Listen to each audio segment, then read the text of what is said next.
This 5-bedroom ranch house was home for veterinary technician Christina Parcell, her 9-year-old daughter, and her sister Tina, who says October 13, 2021 was a typical busy weekday morning. It was just so exceedingly normal. Not a day you would have thought anything of. Never. I remember every bit of it now.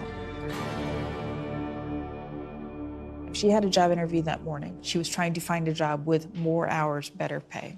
Did you see her that morning as she was getting ready for it? I'm finishing my morning coffee, sitting on the couch. We talked just normal people things. What have you got going on today other than your interview? I've got a hair appointment. Then I think they had gymnastics that afternoon. Okay, have a great day. You too. Love you.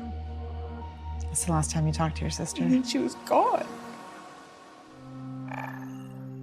So Christina Parcell had a very quick interview at a local veterinarian clinic. Hey, I'm Christina. Nice to meet you. We actually have a video of the interview.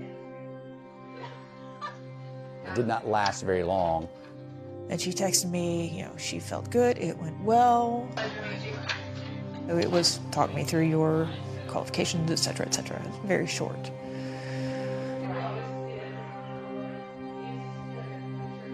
And then she drove back, and she returned back about 9:07. And we know that because she passes by a Ring camera 3 doors down, and we see her car pass by. Meanwhile, Tina is at her office, 20 minutes away. I was at work, and my phone says, you have a voicemail. And it was post telling me there was an emergency at the house, and I needed to come home. Tina, this is Brad. You need to call me quick. There's a problem with Christina at the house. Please call me now. So I call him back, and he says, you have to get here. I think she's dead. I'm like, what happened? He's like, I don't know. I can't tell. So you race home? Absolutely race home. I get there about 11:30. They wouldn't tell me that she was actually dead for the first hour, maybe hour and a half. It's a tragic end to a sibling relationship that survived ups and downs, beginning with an incredibly close bond. She was younger, I was older. 2 years apart? 2 years and 4 days. Our birthdays were 4 days apart, so we would have birthday parties kind of around the same time. We were each other's best friends, basically, growing up. She was smart. She was quick-witted, and she was kind. Her sister says Christina loved running and gifting friends with her professional-looking homemade chocolates. And she had ambitions for a new career. She had gone back to school for nursing. She seemed exceptionally devoted to her daughter. Christina Parcell shared custody with her ex-boyfriend, John Melo. 5 months before her death, she and her daughter had moved into Tina's home in Greer, a suburb 12 miles from the city of Greenville. Greenville, South Carolina is a city nestled in the foothills of the Blue Ridge Mountains. It's one of the fastest growing cities in the U.S. It's known for its southern charm, its tree-lined streets, and its vibrant art and music scene. We're a medium-sized city. We have more cultural and artistic offerings than someone might expect to see in a city of this size. In theater, in dance, in the visual arts, in music. Classical music is very popular here in Greenville. As you walk down Main Street, you'll see street musicians. Good things they come to those who wait. And you hear some of the best music you would hear anywhere in the world. It is a wonderful place to come and raise children. It's a very safe place. The neighborhood where the murder occurred is usually considered a very safe neighborhood. It's a upper scale, low crime area. And luckily we're able to solve the vast majority of our homicides. We have one of the highest clearance rates in the country. But clearing the county's latest homicide could pose a challenge. Back at the house, police are scrubbing the crime scene for more details. So one of the first things we do when we get there is secure the crime scene. Once it's secured, we call our forensics unit to come. With Christina, we collected her fingernails, we swabbed her hands, anywhere that DNA could have been left. Once her body is removed from the scene, we can really start searching that house for any clues and really kind of figure out what happened. This was a slaughter. Make no mistake about it. 19 slices to the neck and face. That's personal. Do you think she fought? I hope like hell she fought. Adding to the mystery, those scattered rose petals. Were there roses in the house before? Any idea where that came from? No, I mean, it had to have been brought by the person that was in my home. Leading to the question, who was that person in the home? Police first want to talk to Parcell's fiance, Bradley Post. And I saw her sunglasses in the hallway, so it looks like she was surprised somehow. Post is a retired engineer and business owner. He and Christina Parcell had been dating for 6 years. He'd owned several businesses and sold them, retired. He's very wealthy. He drives fancy sports cars, lives in a big house. What was he like? Pompous. Always wanted to be the smartest person in the room or the richest person in the room, preferably both. You didn't like him? No. He's very particular. He likes things the way he likes them. Did she seem happy? Sometimes. She was becoming less and less happy with Post and less enamored with the thought of marrying him. 2 days after the murder, once the crime scene was released, Tina and Bradley Post do a walkthrough with police. What'd you think of him and his demeanor that day? He was calm, you know, he wanted to be helpful. Anything unusual? I remember him putting on gloves. He had on gloves when he showed up. He just said he just trying to be careful. Seems strange to you? You don't see that much. Did you find that to be weird? No, because he was a fastidious, persnickety man. Didn't surprise me at all that he didn't want to touch anything icky. While Tina may have found Post off-putting, it's another man she thinks police need to investigate. I can only think of one person in the world that I would instantly think of would have interest in seeing my sister murdered. I'm telling you, person of interest will be John Melo. John Melo.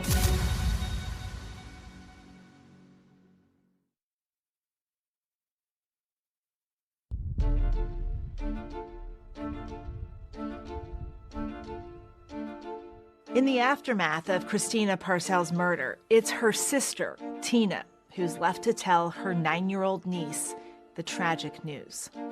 So you had to tell her that her mother was dead? Mm-hmm. She wailed. And she was inconsolable, sobbing. I told her there had been an accident. Mommy had been hurt very, very badly, and she died. She didn't make it. And her response was, who did it?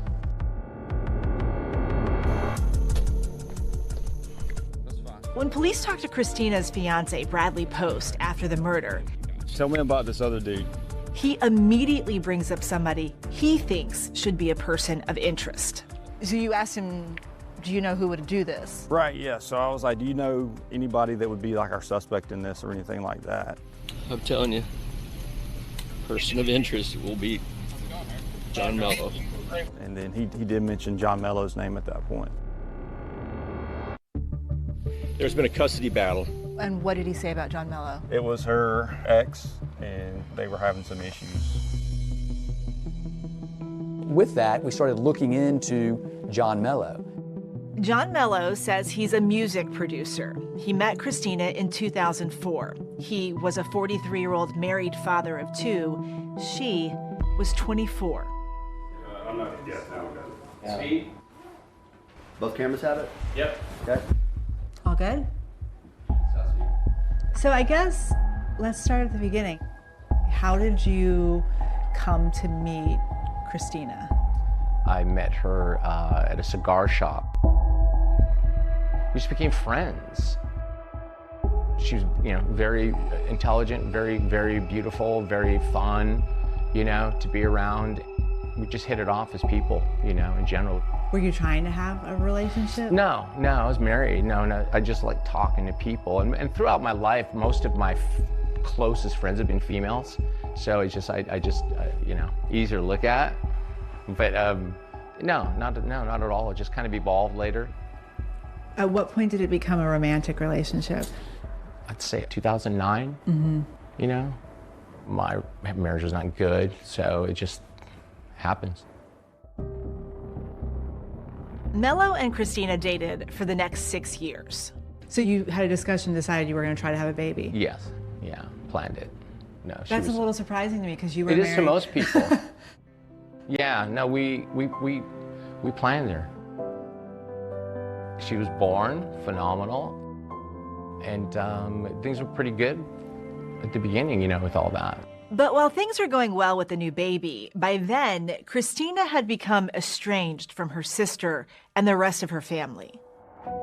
Between April and May of 2010, my sister cut off ties with our whole immediate family. She sent a letter to my parents, addressed it to all of us. Dear Mama, Daddy, and Tina, I am severing the ties of discontent and unhappiness that have haunted my life. Leave me to my peace and my newfound life. Please do not visit my home, do not call or email, and most importantly, please do not worry. She had been with John for a year when she sent this. She was being increasingly cut off from the world around her. So when you started to talk to her again, how did she explain that letter? It's what John wanted. The estrangement would last over 4 years. When she came back to our family, I mean, we found out she had a daughter. My niece was more than 2 when I met her the first time. By the time the child was 3 years old, relations between Melo and Christina were breaking down. So at some point you guys end up in kind of a tough custody battle. Yeah. Yes. She became very combative and very untrustworthy. Child custody cases are always intense. I would say that this one is probably up there, really, like a 10 out of 10. This one is probably as intense as they ever get. In 2016, Melo is granted sole custody. Christina, just visitation. In court documents, Melo describes what he calls her erratic behavior and lack of consistent visitation, while Christina says she's afraid of Melo and doesn't earn enough money to support her daughter. She basically relinquished primary custody to John Melo. In the years that follow, Melo repeatedly contacts law enforcement and the Department of Social Services about Christina, accusing her of prostitution, drug use, and even child sex abuse. 2018-ish, my daughter had come to me complaining about her mom and Brad Post. She said they made me sleep in the same bed with them and all these things. I was just like, this is not right. So I went to the Greenville County Sheriff's Department and I filed a complaint. The investigators that handled those cases found no evidence to substantiate his claims. Law enforcement, DSS, couldn't verify any of the information. In the course of their custody battle, Melo is arrested and charged with stalking, and then harassment, accused of repeatedly making unfounded accusations against Christina. Both charges are ultimately dismissed. John Melo, I can tell you that a lot of people at the sheriff's office knew who he was, and he was just difficult to deal with. He would always make crazy allegations, and then when you wouldn't take him serious, he would get angry. It's 2018 when attorney Maggie Bailey gets a visit from Christina. She came into my office to ask about possibly representing her to help her get expanded visitation with her child. She wanted to have more overnights with the child and to be able to be a regular mother. We were successful and she obtained more visitation. She would do her visit weekends in my apartment. I got specifically a 3-bedroom apartment so she and my niece could stay with me and we could spend time together, go to the pool, go to the playground. She would tell me how much she enjoyed once her time got expanded, how wonderful it was to be able to have her child overnight and spend time with her. But then, in October 2020, the custody fight takes another explosive, and for Christina, terrifying turn. It was time for her visit weekend, and John said, "We won't be back in time. I'll call you when I know more." His message reads, "We are out of the country, phone not working. Be advised we won't be able to fly back for Friday exchange. Sorry, more later." She'd gone by John Melo's house, she'd tried to text him, she'd tried to email him, she'd tried to call him. My sister reached out to the elementary school and found out John had withdrawn her from Greenville County School System. She messages Melo, "Please tell me anything you can about where our daughter is. I'm scared." She had no idea where John Melo and her daughter had gone. She was in tears because she was like, "He's taken her, I don't know where he's gone, and I may never see my daughter again."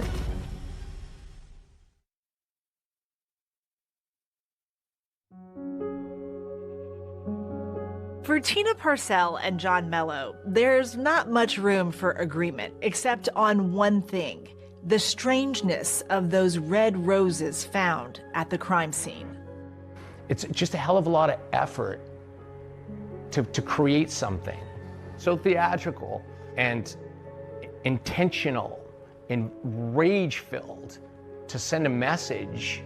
Tina even keeps an eye out for a special delivery at her sister's funeral. I had the funeral home hold every flower delivery so I could inspect them to make sure no red roses were sent, because I fully expected some to be sent. Why? Because that would be a mean and cruel thing to do.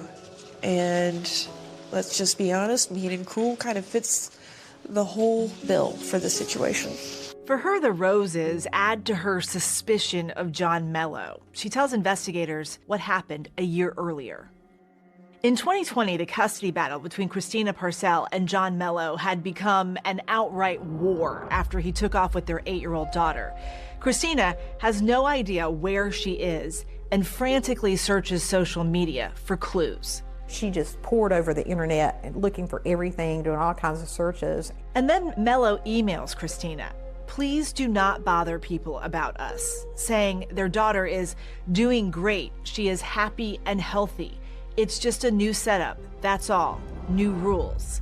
Christina had no idea where her daughter or John was.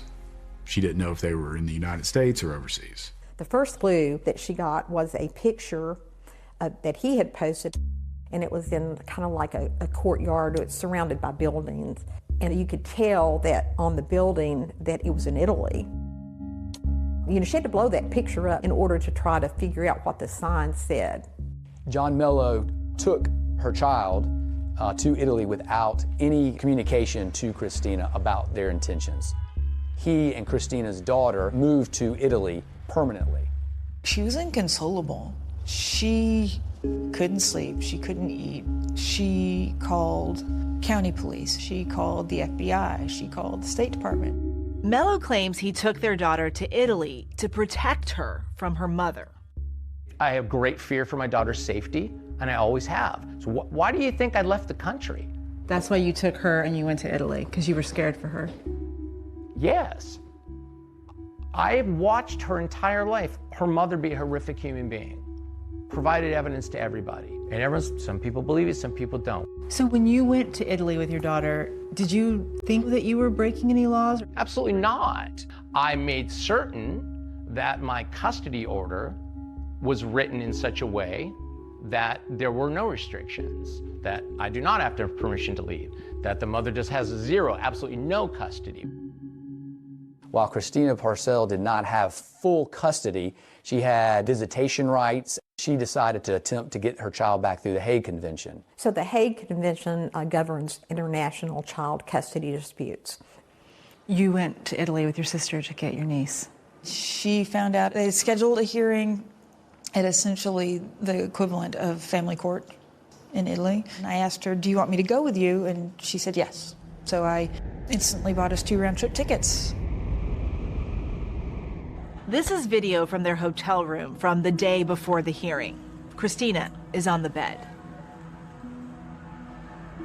She went to Italy twice.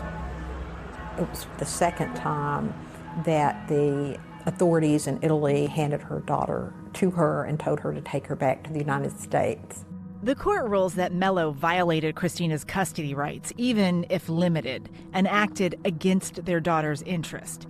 It's a victory for Christina, 6 months after Melo took their daughter out of the country. The family court in Venice, I'm not trying to sound the way it's going to sound, but they were all women. And her mom came and put on a very good show with the tears and the whole thing. And then they decided to let her go that night.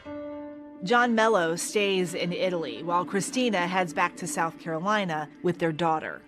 So when Christina came back from Italy with her daughter, she brought her into the office and she was just like all smiles. This is literally the day after she got back. I took her to the playground. But just 3 months after the joy of being reunited, Christina Parcell is blindsided again. I walked into my office one morning and my paralegal was opening the mail and she goes, "Look at this picture," and it was a nude picture of Christina. It was really, I would call it a pornographic picture. It's not just her attorney who has received the mailing. The photos were sent to our house, Post's house, all of our neighbors, all of his neighbors, Christina's work, the guardian ad litem. And Christina Parcell knew that the only person who had possession of these photos of her was John Melo. And they were taken when they were dating back in 2010 or 2011, when she was much younger. And there was also included in there a photocopy of an escort site. And it was claiming that Christina Parcell had been posting on an escort site as a prostitute looking for business. None of the photos were connected to the escort site. They basically took a screenshot of an escort site and then copied and pasted the URL onto some private pictures that Christina and John had shared years ago. These packages all came from Greenville or Tennessee. And so we knew the person who sent them out or who put them in the mailbox and prepared them had to be living in the Greenville area. John Melo was in Italy. She said, "It has to be John." She said, "I just don't know who he would have gotten to send it." John Melo says he didn't arrange for the mailings to be sent out. Did you have those images mailed? No, I did not. No, I had them from years back. And of course, my intention was when I get to the States in this custody case, judge needs to see her background. If you're in a custody case and you have photographic and internet evidence that the person in the custody case with you is prostituting online, you want the judge to see that. Yeah, I would absolutely was going to use that. There was no evidence that suggested that Christina was a prostitute or drug dealer or escort. 2.5 months after the mailings were sent, Christina Parcell is murdered. But it turns out the man so many people seem to suspect could not have been the killer. Where were you when Christina was murdered? Italy. Yeah, I was in Italy. Did you have anything to do with it? No, of course not. No, it's not my style. You know what I mean? No. We still were looking at Mr. Melo and people that he knew, but we did know that he's not the person that walked in the front door and killed Christina. And then, a huge turning point in the case, thanks to a neighbor's Ring camera. Rarely do you ever get to see the bad guy walk through the front door before he engages in a horrific murder. And a shocking arrest, but it's not what you think. We were dumbfounded.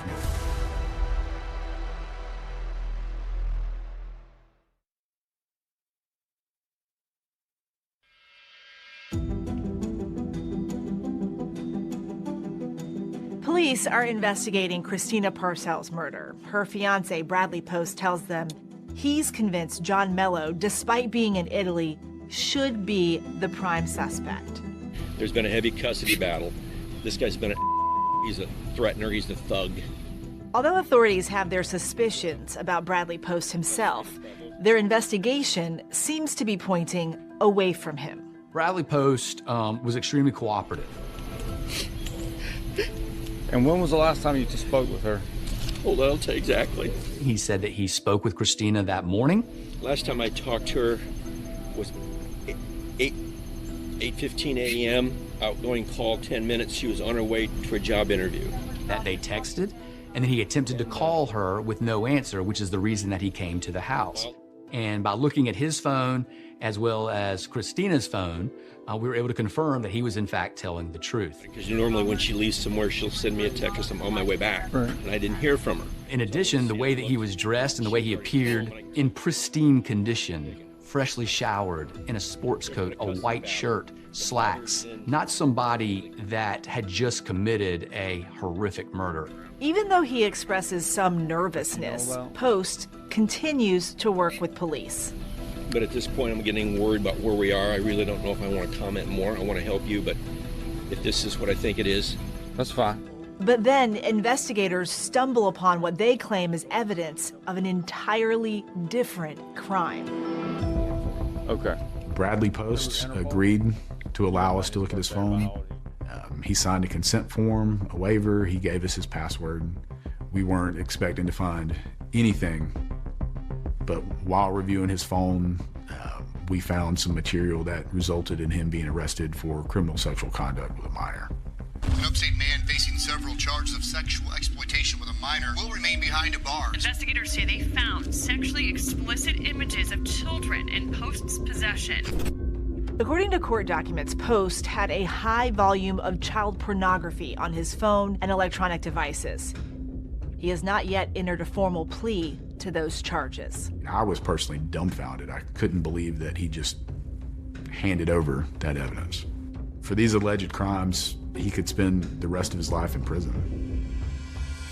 So although Bradley Post is now facing some serious charges, police still don't think he's the person who killed Christina Parcell. And they now have a critical clue in the hunt for who did. As you start to go looking for evidence, what's the first thing that you do outside of the home? Cameras. Cameras. We look for cameras, yes. So where were the first cameras that you found? Well, the first camera was actually right here behind you. There's a Ring doorbell camera. The camera is from the house directly across the street from where Christina Parcell lived. And so you get that camera. What do you see on that camera? So that camera, it shows a person walking up the steps and going into the house. We were extremely lucky. The Ring camera across the street was highly sensitive to cars driving by, and a white Ford Explorer drove by at the exact moment that the individual was walking up the stairs and through the front door of the house at exactly 9:15. So if that vehicle hadn't driven by at that moment, you wouldn't have seen who walked in the house? That's right. We were able to enhance the video. You can actually see the gray sweatshirt, the black pants, the build of the individual, an individual walking up through the front door, getting ready to commit a horrific murder. We continued canvassing the whole neighborhood and came across some cameras that showed someone wearing the same type clothing, same stature, leaving the area.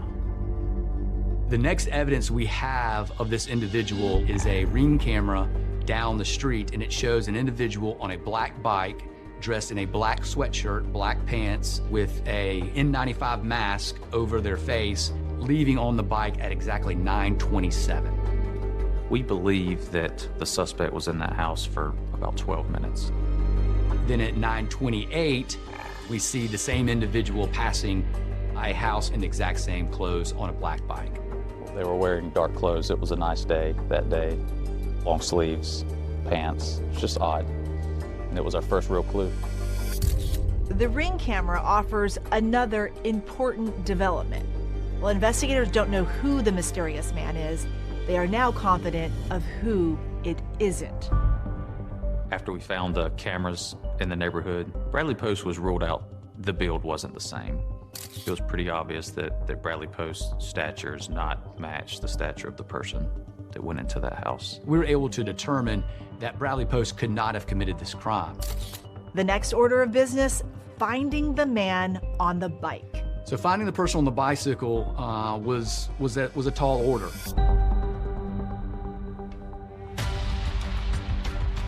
Turns out the man on the bike will not remain a mystery for long. At the point you heard there was a suspect, were you surprised? Police zero in on somebody you'd never expect. Will this finally explain the crime and those odd rose petals? We had no suspects, and then with a click of a button, it's like, well, we just figured out who did it. felt like I just won the lottery.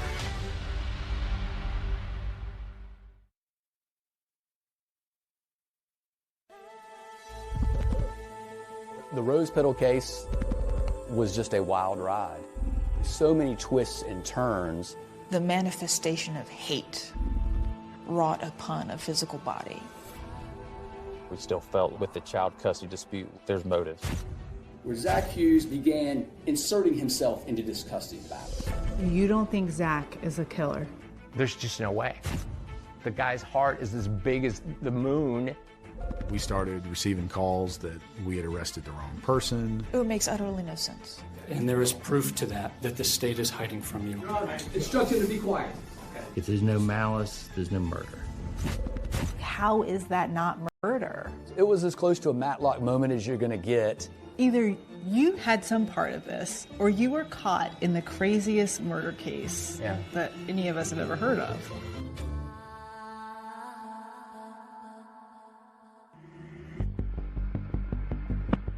Graceville County 911 with your emergency. I just walked in, like on set. It looks like she's bled out on the floor. Is she breathing? No. I think she's gone. There's a lot of blood. There are flowers here. It looks like somebody must have come here.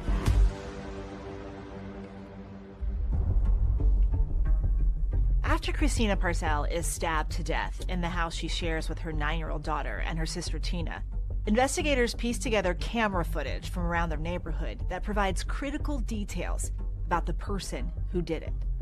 The ring camera across the street that caught the suspect going into the house was huge. Our immediate suspects were Bradley Post, because he was Christina's fiance and found her deceased, and John Melo, because they had a previous relationship and had a child together. From the ring and security camera footage in the neighborhood, we learned that our suspect appeared to be male, tall and slender with very good posture, and arrived on a bike. It was pretty obvious that Bradley Post's stature does not match the stature of the person that went into that house. And John Melo was in Italy at the time, so we know he's not the person that walked into the door. With Bradley Post and John Melo ruled out as the killer, investigators are working overtime to figure out who the man on the bike is. We had been working, I don't even know how many hours a day. We had no suspects. Everywhere we were turning, we were just running into dead ends. Given John Melo's solid alibi, investigators decide to dig a little deeper into his circle of friends and acquaintances. We still felt like we need to talk to people that know him. Why? He's not the one that killed her, but from the information we had with the child custody dispute, we just felt like there's motive there. We learned that an individual named Michael Manigault worked for John Melo and would clean his house. So we found Mr. Manigault and we spoke with him. Like Bradley Post, Michael Manigault does not match the ring camera footage of the man recorded entering the Parcell house. When we were able to blow up the footage, we were able to tell the person we were looking for was white. Mr. Manigault is African American. But when investigators ask Manigault what he knows about Christina's death, he gives them a new name. Tell me again how you heard about Christina. A mutual friend, me and John, Zach Hughes, he said about a week and a half ago that Christina had been stabbed to death. He goes on to tell us that Zach Hughes cleans John Melo's house with him. Is this him? Is that? Yes, that's it. At that point, you start looking into Zach Hughes, find out who he is. Master Deputy Wolf, he did just a basic internet search. There's YouTube video of Zachary Hughes. The videos are from a virtual concert series Hughes did with a local museum and posted on his YouTube channel.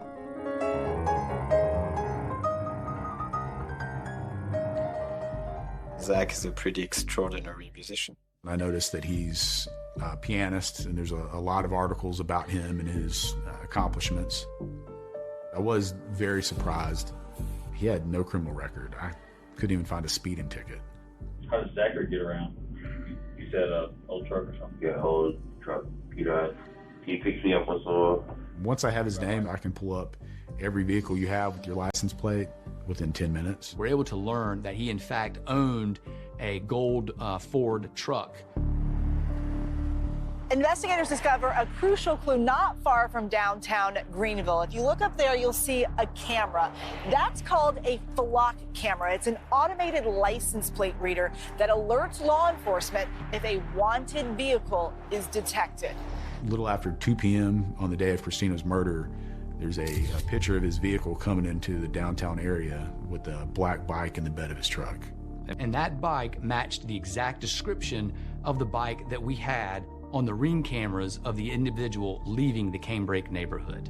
The handlebars were the same, the brakes were in the exact same place, the frame was the same. Felt like I just won the lottery. With all that information, we really honed in on Zachary Hughes as our main suspect.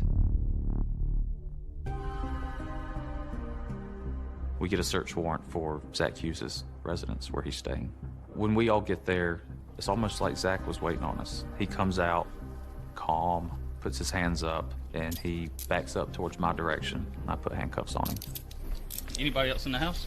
Yes, sir. He never asked why we were there or what we were doing. I set him in the back of Investigator Wolf's car, and he stayed there while we executed the search warrant.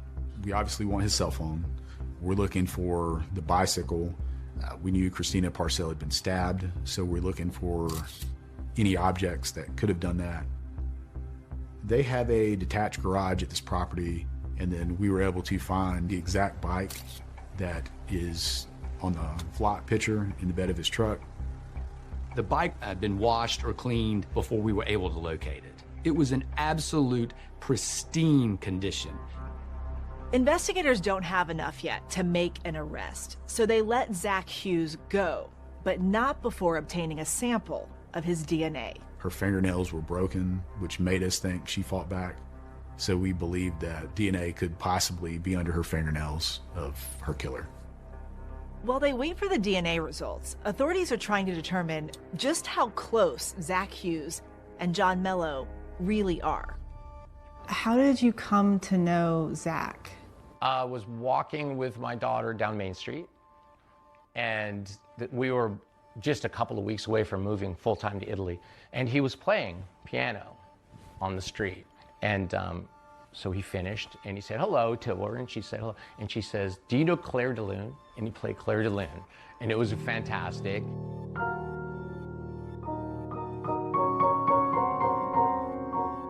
And then days later, he was in a different location by Falls Park playing, and we chatted quite a while and exchanged contact information, and that was it. And then we left, not long after that. Melo says that once he takes his daughter to Italy, he loses touch with Hughes for a few months. But after Christina Parcell wins her case to bring their daughter back to the United States, he says the two men reconnect. I was unbelievably sad and distraught, and I reached out to him and I told him what was going on, because he was just like, "Oh my God, not your little girl." You don't think Zach is a killer? There's just no way. The guy's heart is as big as the moon, and what would his motive be? Even while investigators are zeroing in on Hughes, prosecutor Walt Wilkins has the same question. Why would Zach Hughes go kill somebody for John Melo? And if you do that for your friend, you must either be a really good friend or a really scary person. Do you think I could talk him into doing something like that for free? Throwing his life down the toilet? At his age?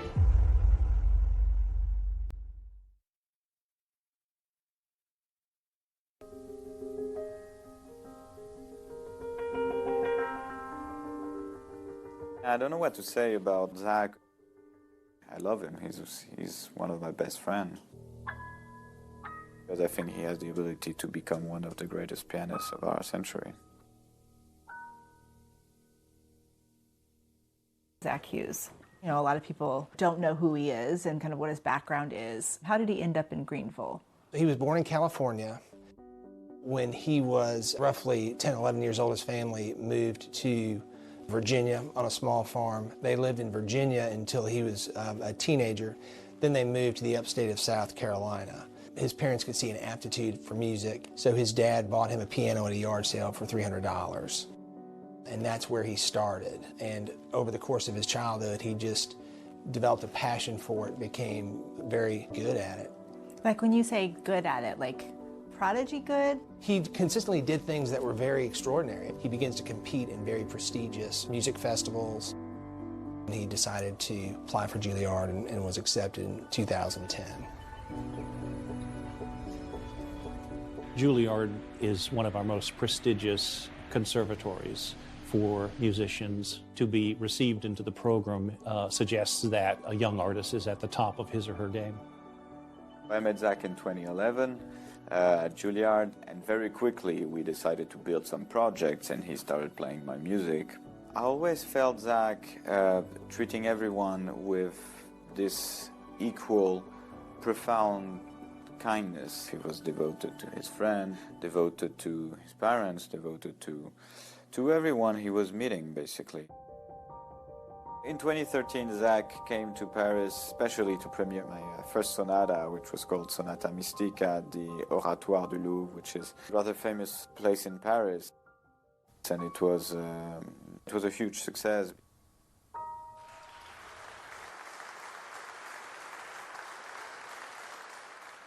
As seen here in a video posted on YouTube, Zach Hughes graduates from Juilliard in 2015.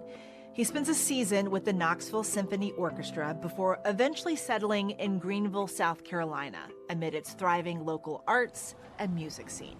We've always punched above our weight, artistically, you might say, here in Greenville.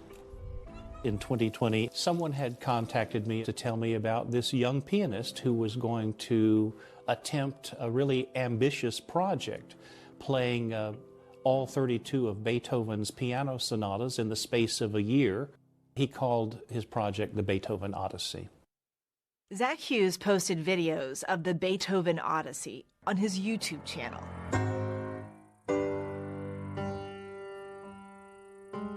He was playing them by heart, and that was very, very impressive.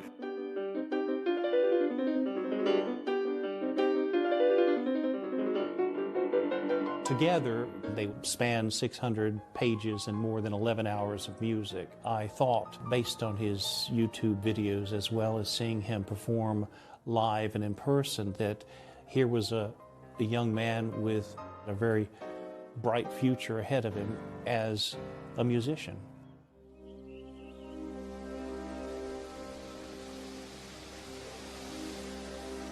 During the COVID pandemic, Zachary Hughes could often be found here in downtown Greenville with his keyboard, sharing his Juilliard training and his love of Beethoven with the community. He started off doing some concerts live, but then when COVID hit, he was doing some busking down in downtown Greenville. And one day, a man walked up to him and asked if he would take a request. That man, of course, is John Melo, and this chance encounter is the start of their friendship. It was a pretty strong friendship from what I understood. It was in May of 2021. Zach actually goes to Italy to visit John Melo. What's that trip about? Melo said, why don't you recharge your batteries and just come over and visit. I go, come to Italy. I go, I got a recording. I could use you. So he came, and we rehearsed a lot and spent a lot of time together. He's just a really very well-educated, very articulate, very fun, kind person. And we just really hit it off. Cemented by the time in Italy, their connection continues when Zach Hughes returns home to South Carolina. Zach began doing yard work, just odds and ends around the house to help him out. Had he ever met Christina? Not once. How would he ever have an occasion to meet her?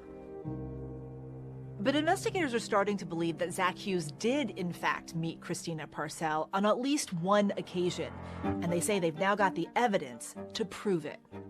The DNA results came back as Zach Hughes' DNA was under the fingernails of Christina Parcell. And so as a result, we were able to get a warrant for his arrest.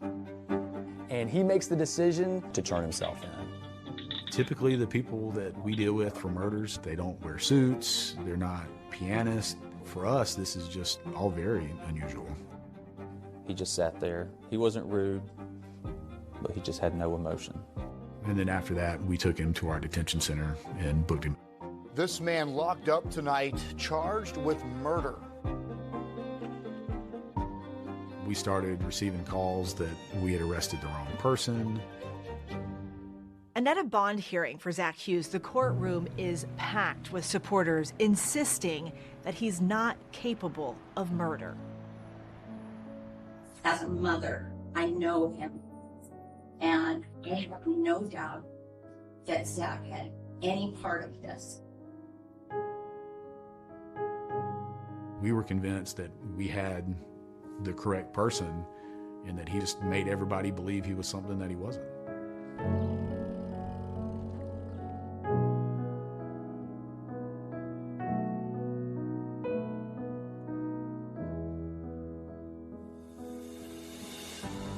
Ultimately, the judge denies Hughes' bond, and now it's up to the state of South Carolina to prove to a jury that this 29-year-old piano virtuoso is also a cold-blooded killer. John Melo had a problem. He had a custody problem, and Zach Hughes solved the problem for him. And prosecutors now think they have evidence implicating Melo in the murder. There was a text exchange between you and Zach where you asked him, how's the music research going? Right, yeah. On the day of the murder. On the day of the murder. It was two musicians discussing the music project. So were the men discussing music or murder?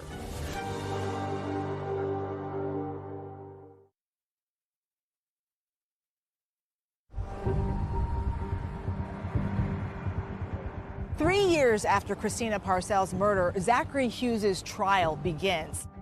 Family and friends pile in here to the Greenville County Courthouse to see if this accomplished musician might also be a killer. We will now begin the trial. State.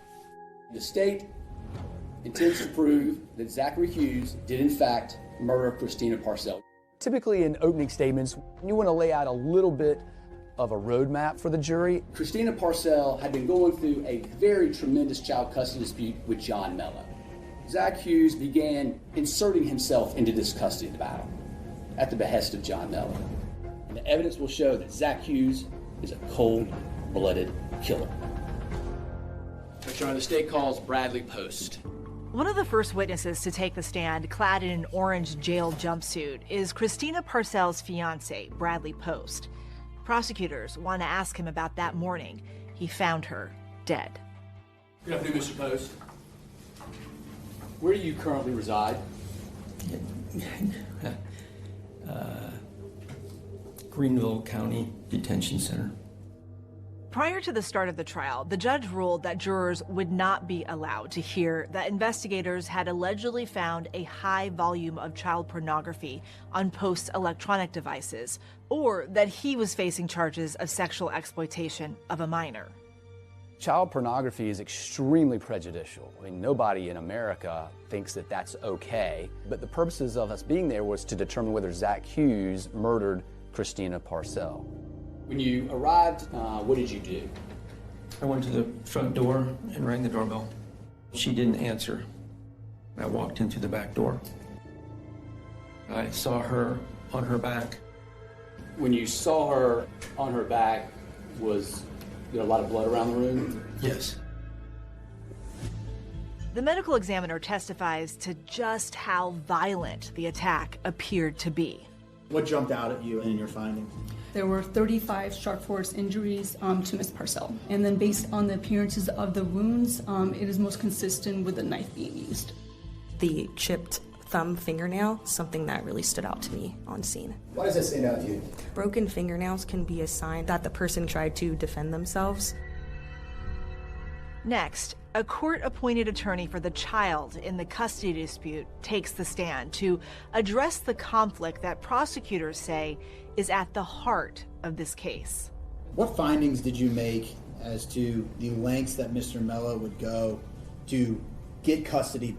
He was very clear that there was nothing off limits. This was the worst case I've ever worked on as far as representing a child's interest. At the time of the murder, remember, John Melo was still in Italy, and that, prosecutors say, is why Melo needed Zach Hughes. When John Melo left for Italy, they began using WhatsApp to communicate with each other. After Christina Parcell was able to retrieve her child from Italy and returned back to the United States, and their communications increased by 10,000%. When we downloaded Mr. Hughes' phone, we obtained over 1,700 WhatsApp messages between Mr. Hughes and John Melo. But because Zach Hughes had deleted those encrypted WhatsApp messages before authorities got his phone, when they were able to retrieve them, they came back scrambled. The longer ones, obviously, we couldn't make sense out of, but some of the shorter ones, you can determine what they said. City States 184. You recognize that? Yes, sir. This is a message from John Melo. It says, harass of her 5142. We can the out. I believe he's providing Christina's phone number, which ends in 5142. He's saying harass the out of her. When I spoke to John Melo prior to Zach Hughes' trial, he told me about sending this message. They had the text of me saying, you know, to Zach, oh, I got a private phone or something, or, you know, use it, harass whatever kind of thing. But his response was, no, I'm not going to get in trouble for you. But prosecutors argue at trial, this is when John Melo convinced Zach Hughes to help him in that alleged campaign of harassment against Christina, sending those explicit photos from a supposed escort website. We were reviewing the Gmails of John Melo and Zachary Hughes. And inside there was an email that came from Mullen Investigations, which we believe to be John Melo, because we couldn't ever find Mullen Investigations, and included 2 of the photos of Christina Parcell in a state of undress that were found in those envelopes. The most significant communication between the 2 men, prosecutors say, was their last WhatsApp message sent just hours after Christina Parcell was killed. October 13th, 2021, that did research on music, how go. At 2:53 p.m., the message reads, phone over, tell you good, the owl. The question John Melo asked about how the music research was going, to me, I thought they were speaking in code for killing Christina. There was a text exchange between you and Zach where you asked him, how's the music research going? Right, yeah. On the day of the murder. And some people think that could be code for how did the murder go? Okay, yeah, I know. I know that's what they're thinking. It was 2 musicians discussing the music project he was working on. It's simple as that. That's what it is. The prosecutors have one more damning piece of evidence against Hughes to put before the jury. The cherry on top was the DNA evidence. Zach Hughes had no business being in Christina Parcell's house that day. They had no prior relationship, and his DNA under her fingernails slammed the door on this case. With the state's case laid out, it's now the defense's turn. And in a twist, they announce Zach Hughes will be taking the stand. Please state your name for the record. Zachary David Hughes. And what he tells the jury catches prosecutors and just about everyone else in the courtroom off guard. There is proof to that the state is hiding from you. Your Honor, instruction to be quiet.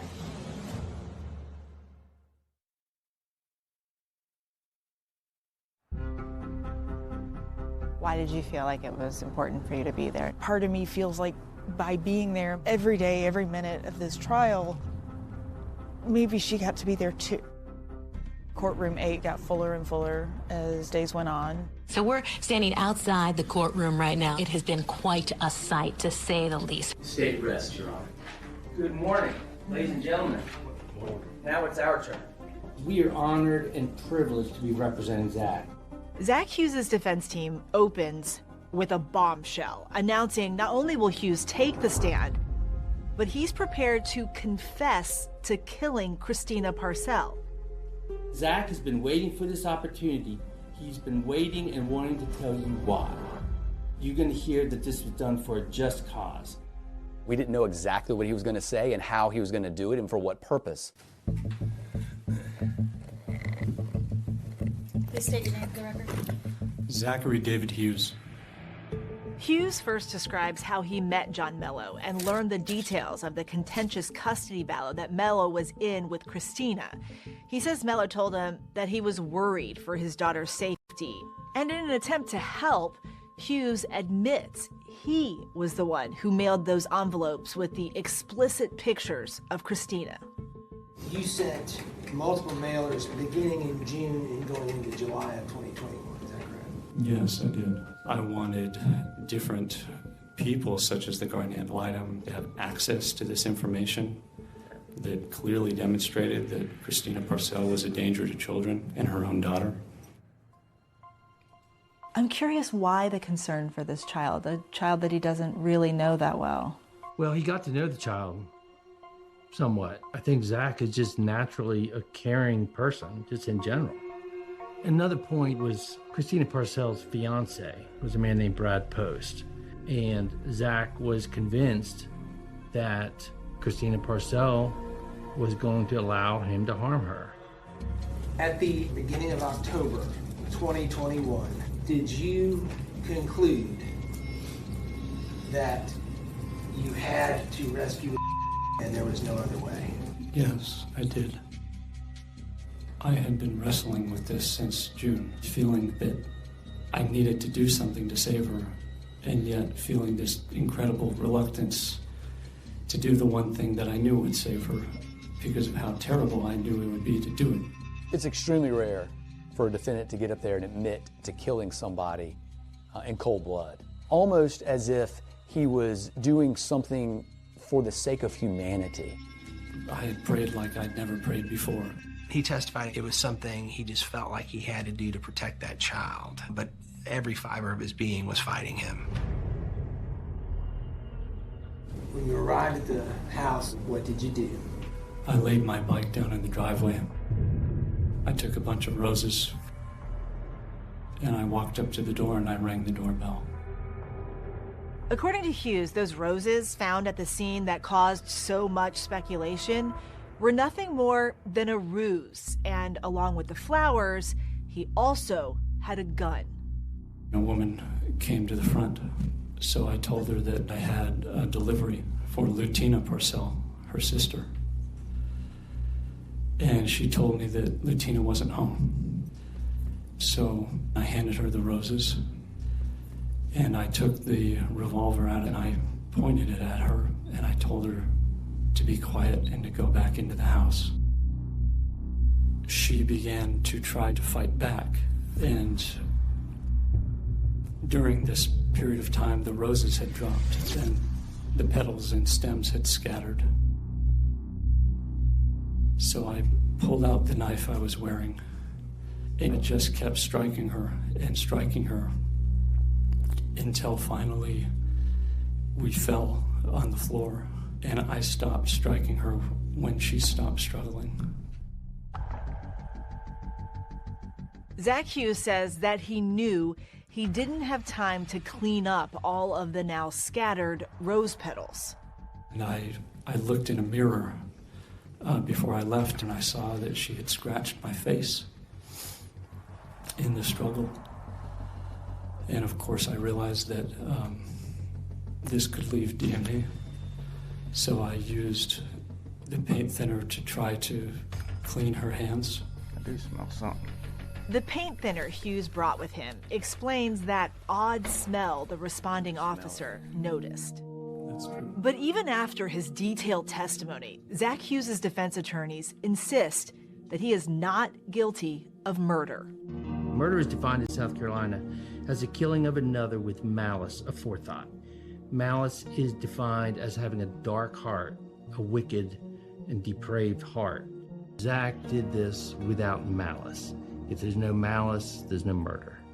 He planned this. He had a gun and a knife. He basically lied to get into the home, and then he stabbed this woman. How is that not murder? It's very important to understand the motive. The entire motive behind what he did was to save this child, period. And the defense had argued that there were serious abuse allegations against Christina Parcell herself, and that jurors should hear them. The judge ruled those accusations were irrelevant and inadmissible, but that didn't stop Zach Hughes from repeatedly making them during his testimony. As soon as I left the house, I felt the most enormous wave of relief wash over me because I knew from that moment on to be safe from the sexual abuse that her mother was perpetrating on her. And there is proof to that the state is hiding from you. Instruct him to be quiet. Okay, you need to stop talking. That was his third sort of outburst, I believe, which I was able to strike from the record. We don't know the circumstances surrounding Christina Parcell and her child and their relationship with Brad Post. And as far as this case is concerned, it does not matter. Assuming it's all true, Christina Parcell doesn't deserve to die the way that she did. Investigators say it's also important to note that nobody knew of the allegations against Bradley Post until his arrest after Christina Parcell's murder.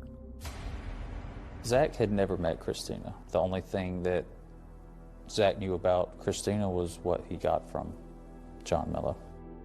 We found no evidence that Zachary Hughes knew anything about Bradley Post's alleged behavior prior to the murder. But Zach Hughes' testimony isn't over yet, and there's one more bombshell to come. I was shocked and insulted. It was as close to a Matlock moment as you're going to get.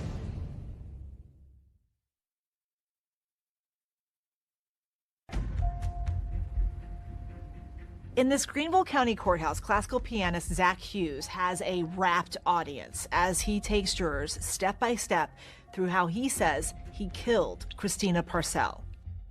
Did you take Christina Parcell's life? Yes. He made me think he just rehearsed it all, which he is a performer. I felt like he was trying to put on a performance. So I just kept striking. And if a confession from the witness stand wasn't shocking enough, Hughes drops another bombshell, testifying that his friend and Christina Parcell's ex, John Melo, offered to pay him on 2 separate occasions to kill her. He asked me, would I be willing to kill Christina Parcell for $10,000? It was as close to a Matlock moment as you're going to get. I told him, John, there's no amount of money that would ever tempt me to do something like this. The only way I would ever consider taking action like this is if I was absolutely convinced that his daughter was not only in danger, but that the only way to rescue her from that danger would be to take Christina Parcell's life. We reached out to John Melo about these allegations right after Zach Hughes' testimony, and he told us, quote, "It never happened."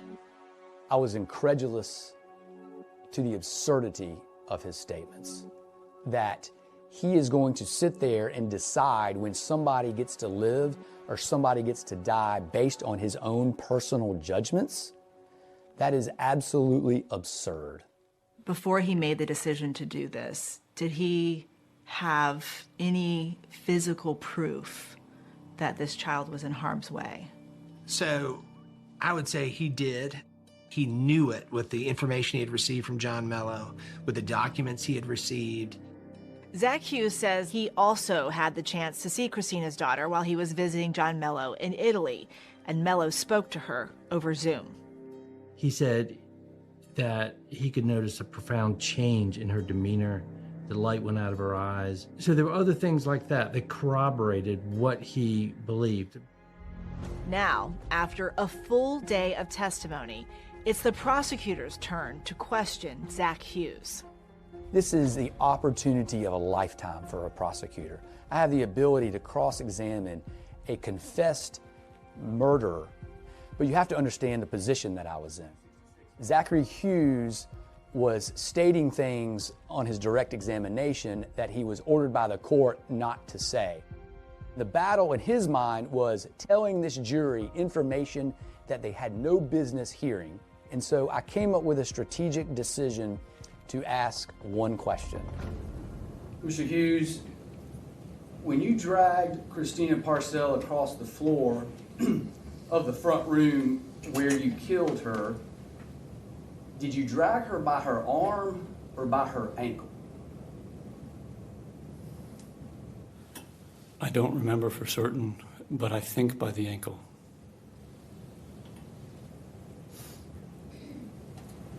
That's all the questions I need to ask this, Your Honor. And I left Zach Hughes with the inability to say what he really wanted to say. We are about to begin closing arguments. He confessed to killing Christina Parcell, but that in and of itself does not make him guilty of murder. The state must prove beyond a reasonable doubt malice. That is the intent, the knowledge, the mental part of murder. Just because Zachary Hughes' heart is so cold and so dead that it can't be angry, that is not a defense. Vigilante justice is not allowed in this state. The evidence is absolutely overwhelming. I'm going to ask you to find Zach Hughes guilty. The case is now in the hands of the jurors, one of whom was this man, David Collins. He confessed to the crime of taking Christina's life. None of us could believe what we were hearing. I was actually wondering why we were in the courtroom and having a trial. After less than 3 hours of deliberations, the jury returns with a verdict.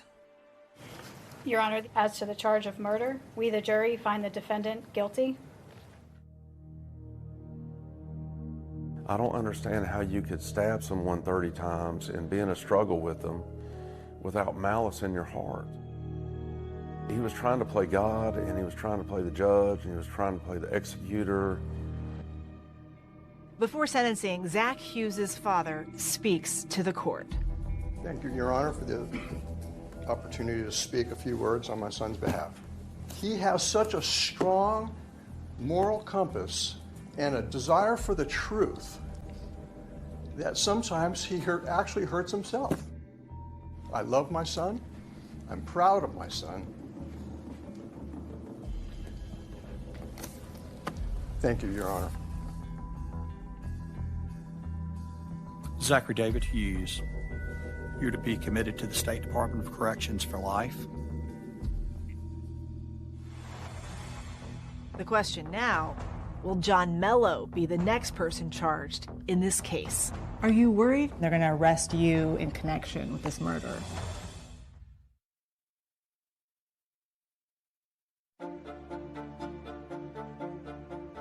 Please state your name for the record. Zachary David Hughes.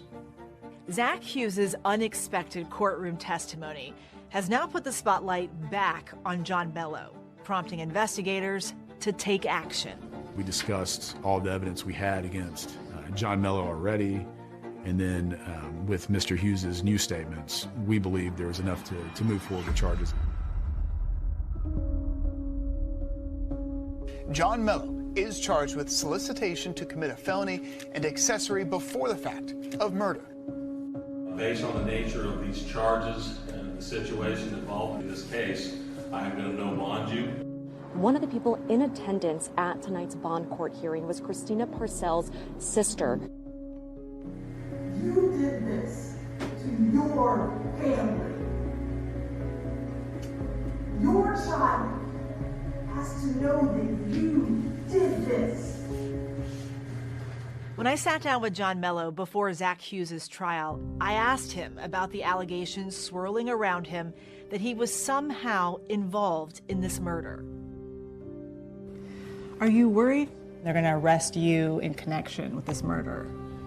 2 years I've been here, did everything, DNA, fingerprints, you know, they talked about the telephone and the messages and what, there's nothing there.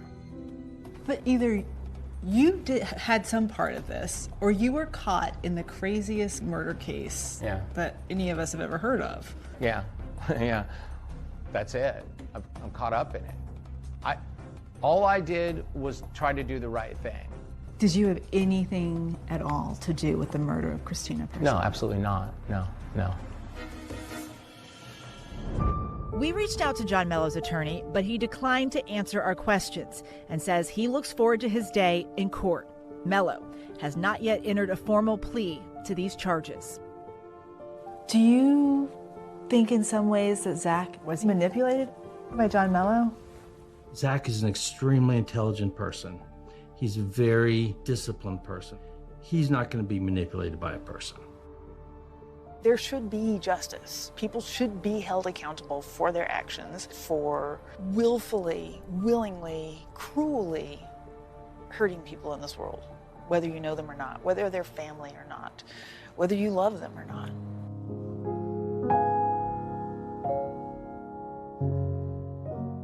My lasting impression of this case is it was tragic. It was a heinous crime. It didn't have to happen. And at the center of this tragedy, an innocent little girl left without her mother. Christina's daughter has been temporarily placed with friends of John Melo upon his request, following a family court ruling. Her aunt Tina is currently fighting for custody of her. Your niece. What do you want for her? The same thing I've always wanted for her. My job is for her to be safe, healthy, and happy, specifically in that order. She deserves better than this.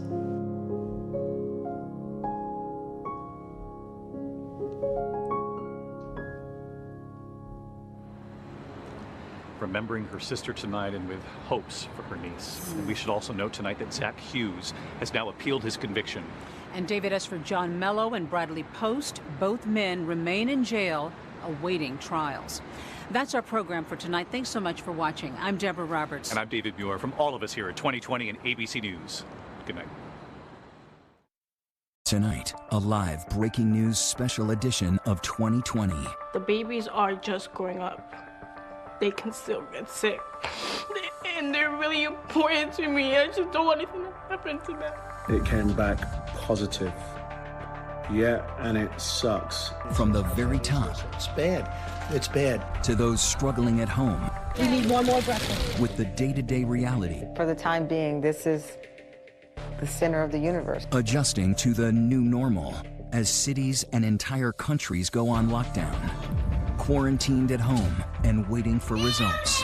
I don't know when I'm going to be able to leave my house. I don't know if I've infected a lot of people. The very latest on testing. Bottom line, how soon can you get a test? Literally now, as we speak. We are told there will be millions of tests over a period of between now and the next few weeks. And if you're infected, step-by-step guidance on what to do.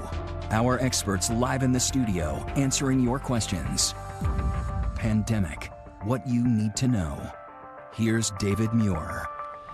Good evening, and thank you for joining us for this special live 2020 Pandemic, What You Need to Know. And as we come on the air tonight, much of America shutting down. Late today, President Trump issuing new nationwide guidelines for Americans across this country in the fight against the coronavirus. The outbreak spreading across the U.S. More than 1,300 new cases in just the last 24 hours, and that's without testing fully up to speed. In total, more than 4,600 cases in 49 states, at least 82 deaths. Late today, President Trump acknowledging the coronavirus is not under control, urging Americans not to gather in groups larger than 10 and to avoid restaurants and bars. And he said the U.S. could be dealing with this right into the summer. Tonight, a major lockdown has been declared in the San Francisco area. Nearly 7 million people in several California counties have been ordered to shelter in place, to stay at home for weeks.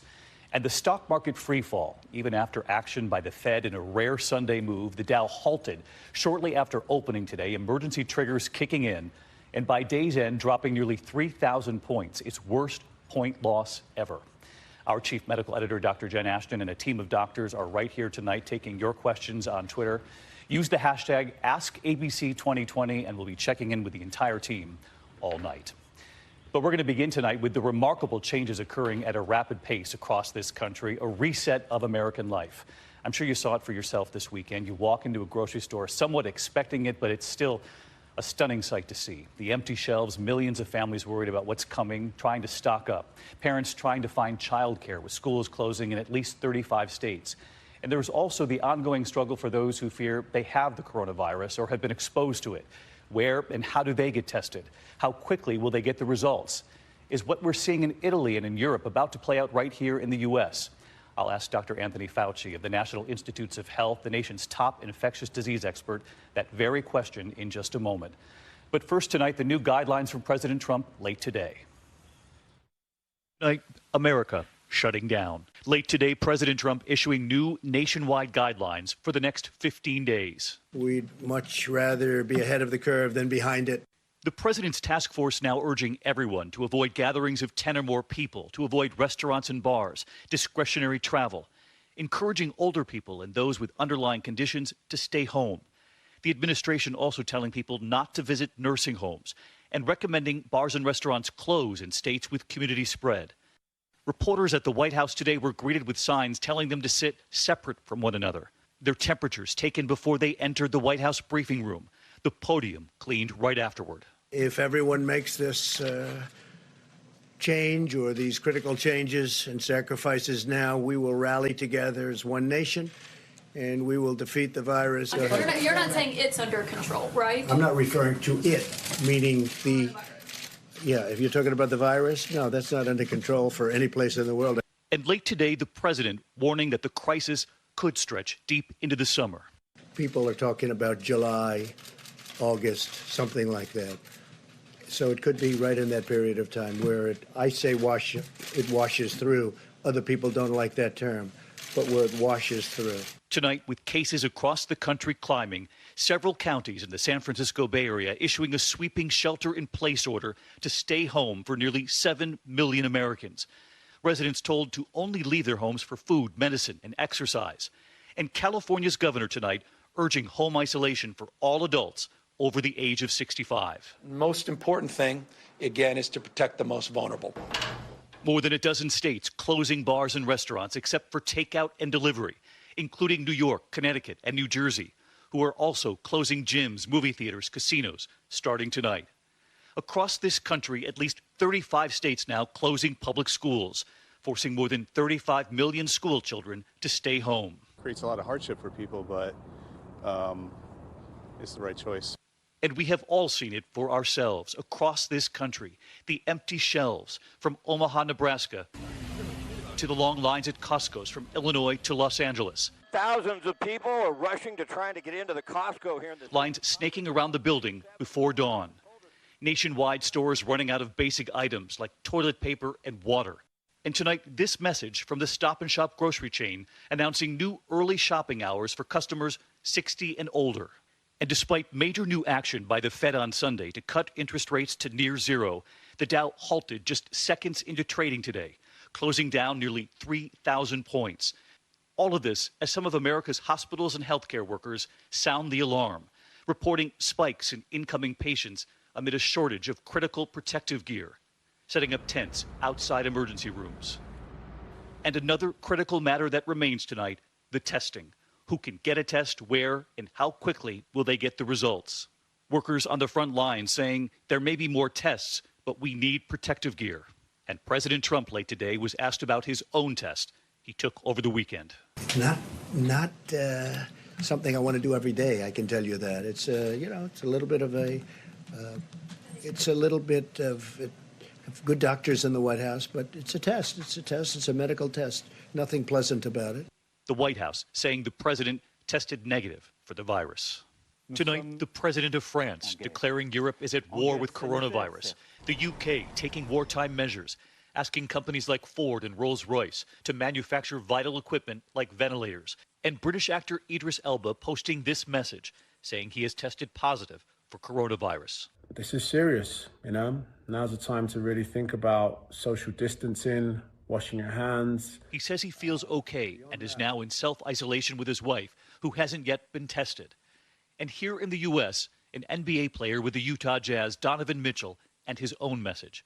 He is isolated after testing positive for coronavirus too, and his case highlights the need for more testing. I keep making the joke when people ask me. I said, if you were to tell me I'm not playing a 7-game series tomorrow, I'd be ready to lace up. That's really something. Donovan Mitchell testing positive, but saying he has no symptoms, which, of course, begs the question, how many Americans have this without even knowing, and when will the testing finally be up to speed? Are healthcare workers on the front lines ready? Do they have the protective gear they need? Are there enough ventilators in this country? I spoke with Dr. Anthony Fauci of the National Institutes of Health, the nation's top expert on infectious diseases, just before we came on the air tonight.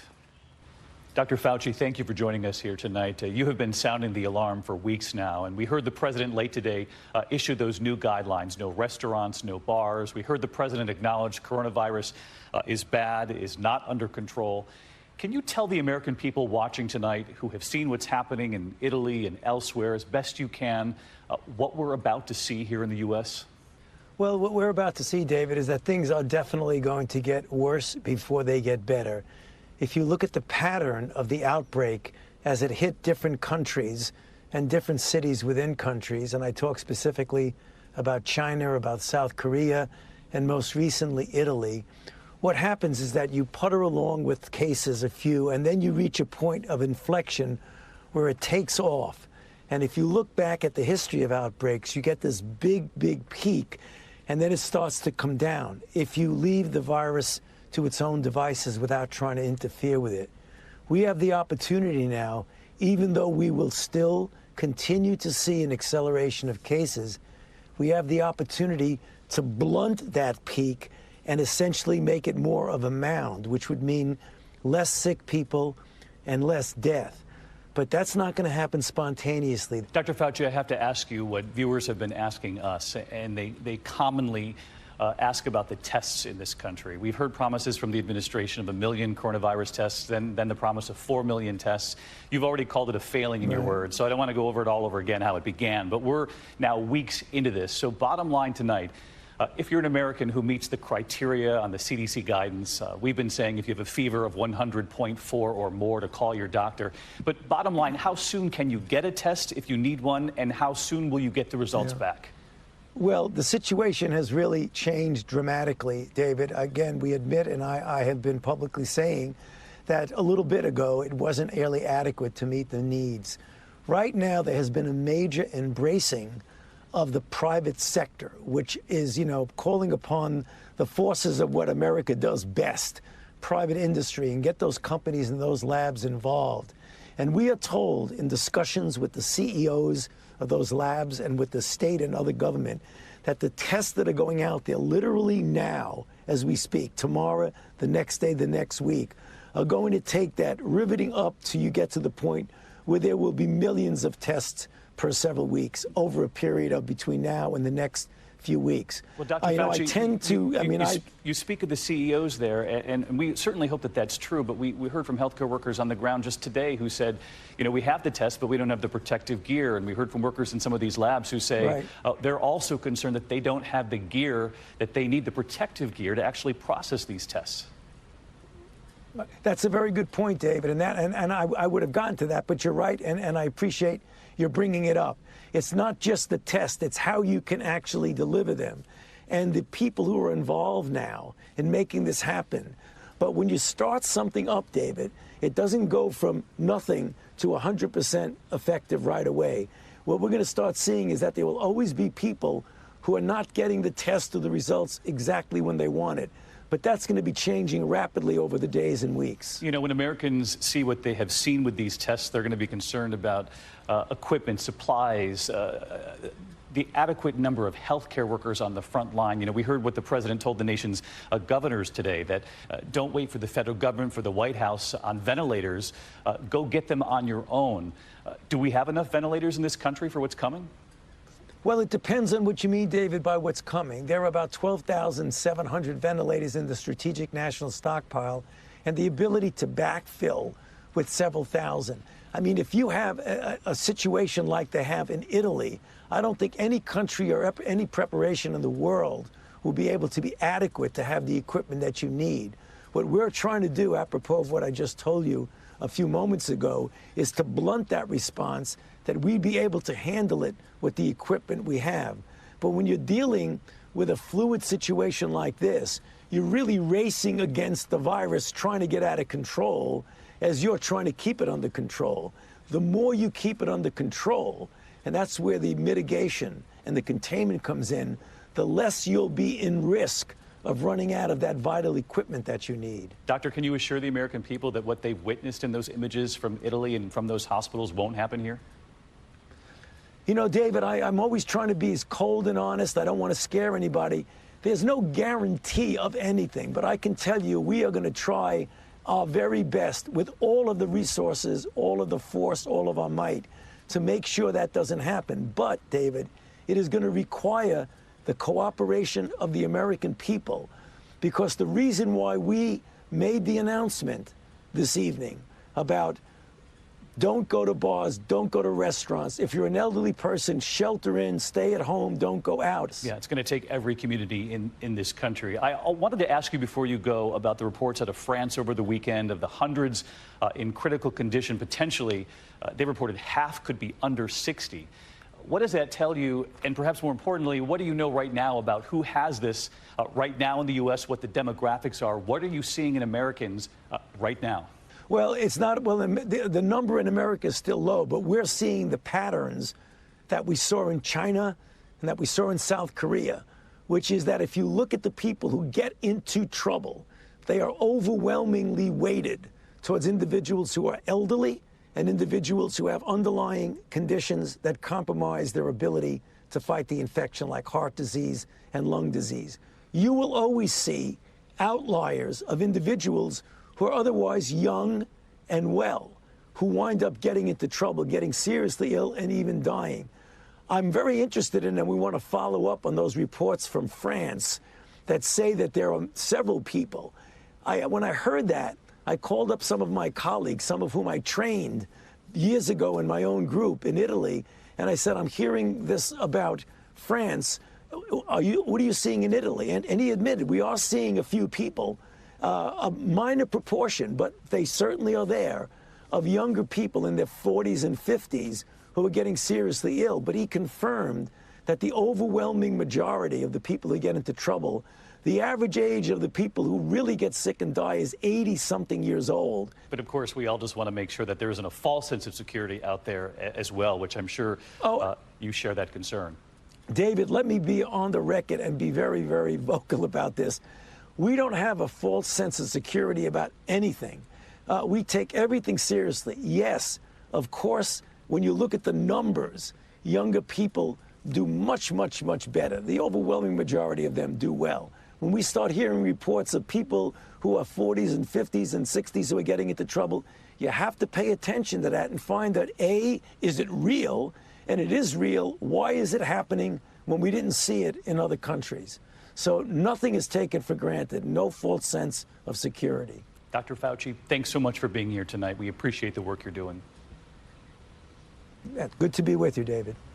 So let's take this over to Dr. Jen Ashton now and the medical team, who, by the way, will be taking your questions as we're on the air here tonight. But Dr. Jen, first the news that Dr. Fauci just made there. We talked to him about the headline from France that of the hundreds of patients in critical condition, there were reports that about half of them potentially could be 60 or younger. Right. And even Dr. Fauci said, I got on the phone, I wanted to know more about that. Right. And that's why it's so important for us to test more and to release our clinical data from the United States patients. We need to know what our average age is here, how many are serious, how many are critical, what pre-existing conditions they had.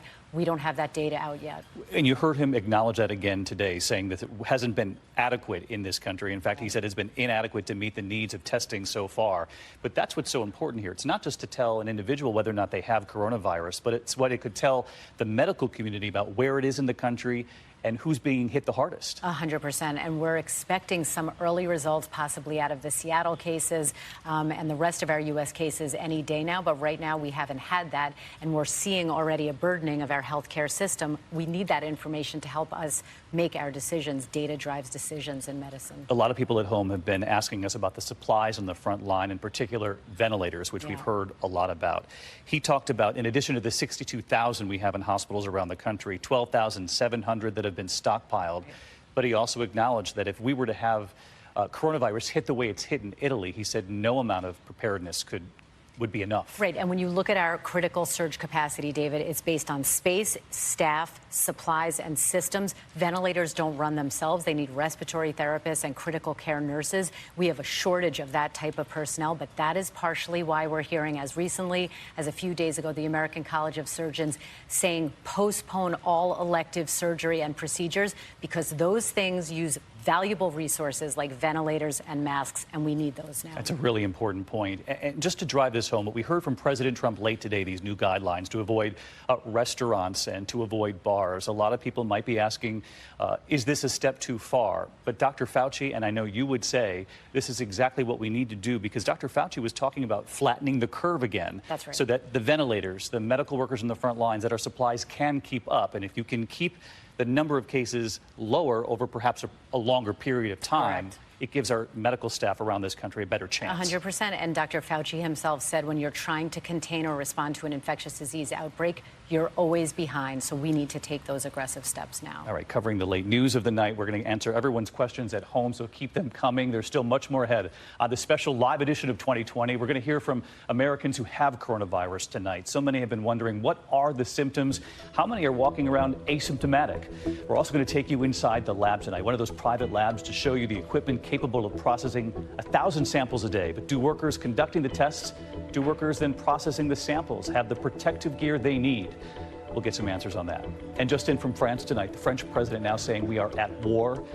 The alarming headlines about those younger than 60, we'll dig into that a little more tonight. And what does that tell us? In Italy, at least 349 deaths in just the last 24 hours alone.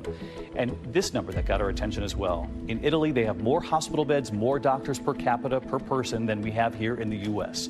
So again, is America ready? We're back in a moment.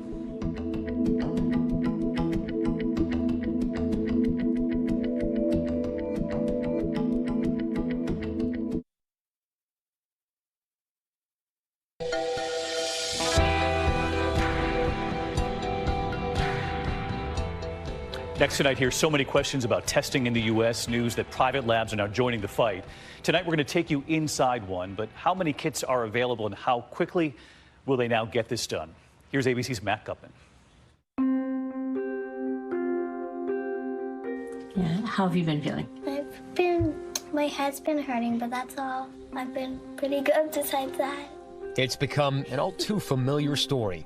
8-year-old Adele Tyson of Westchester, New York, came down with coronavirus-like symptoms last week. So her mother, Vita, called the health department hotline to get her tested. I called 8 different numbers, and I spoke with 8 different people. And they meant well. And then they referred me back to the original number.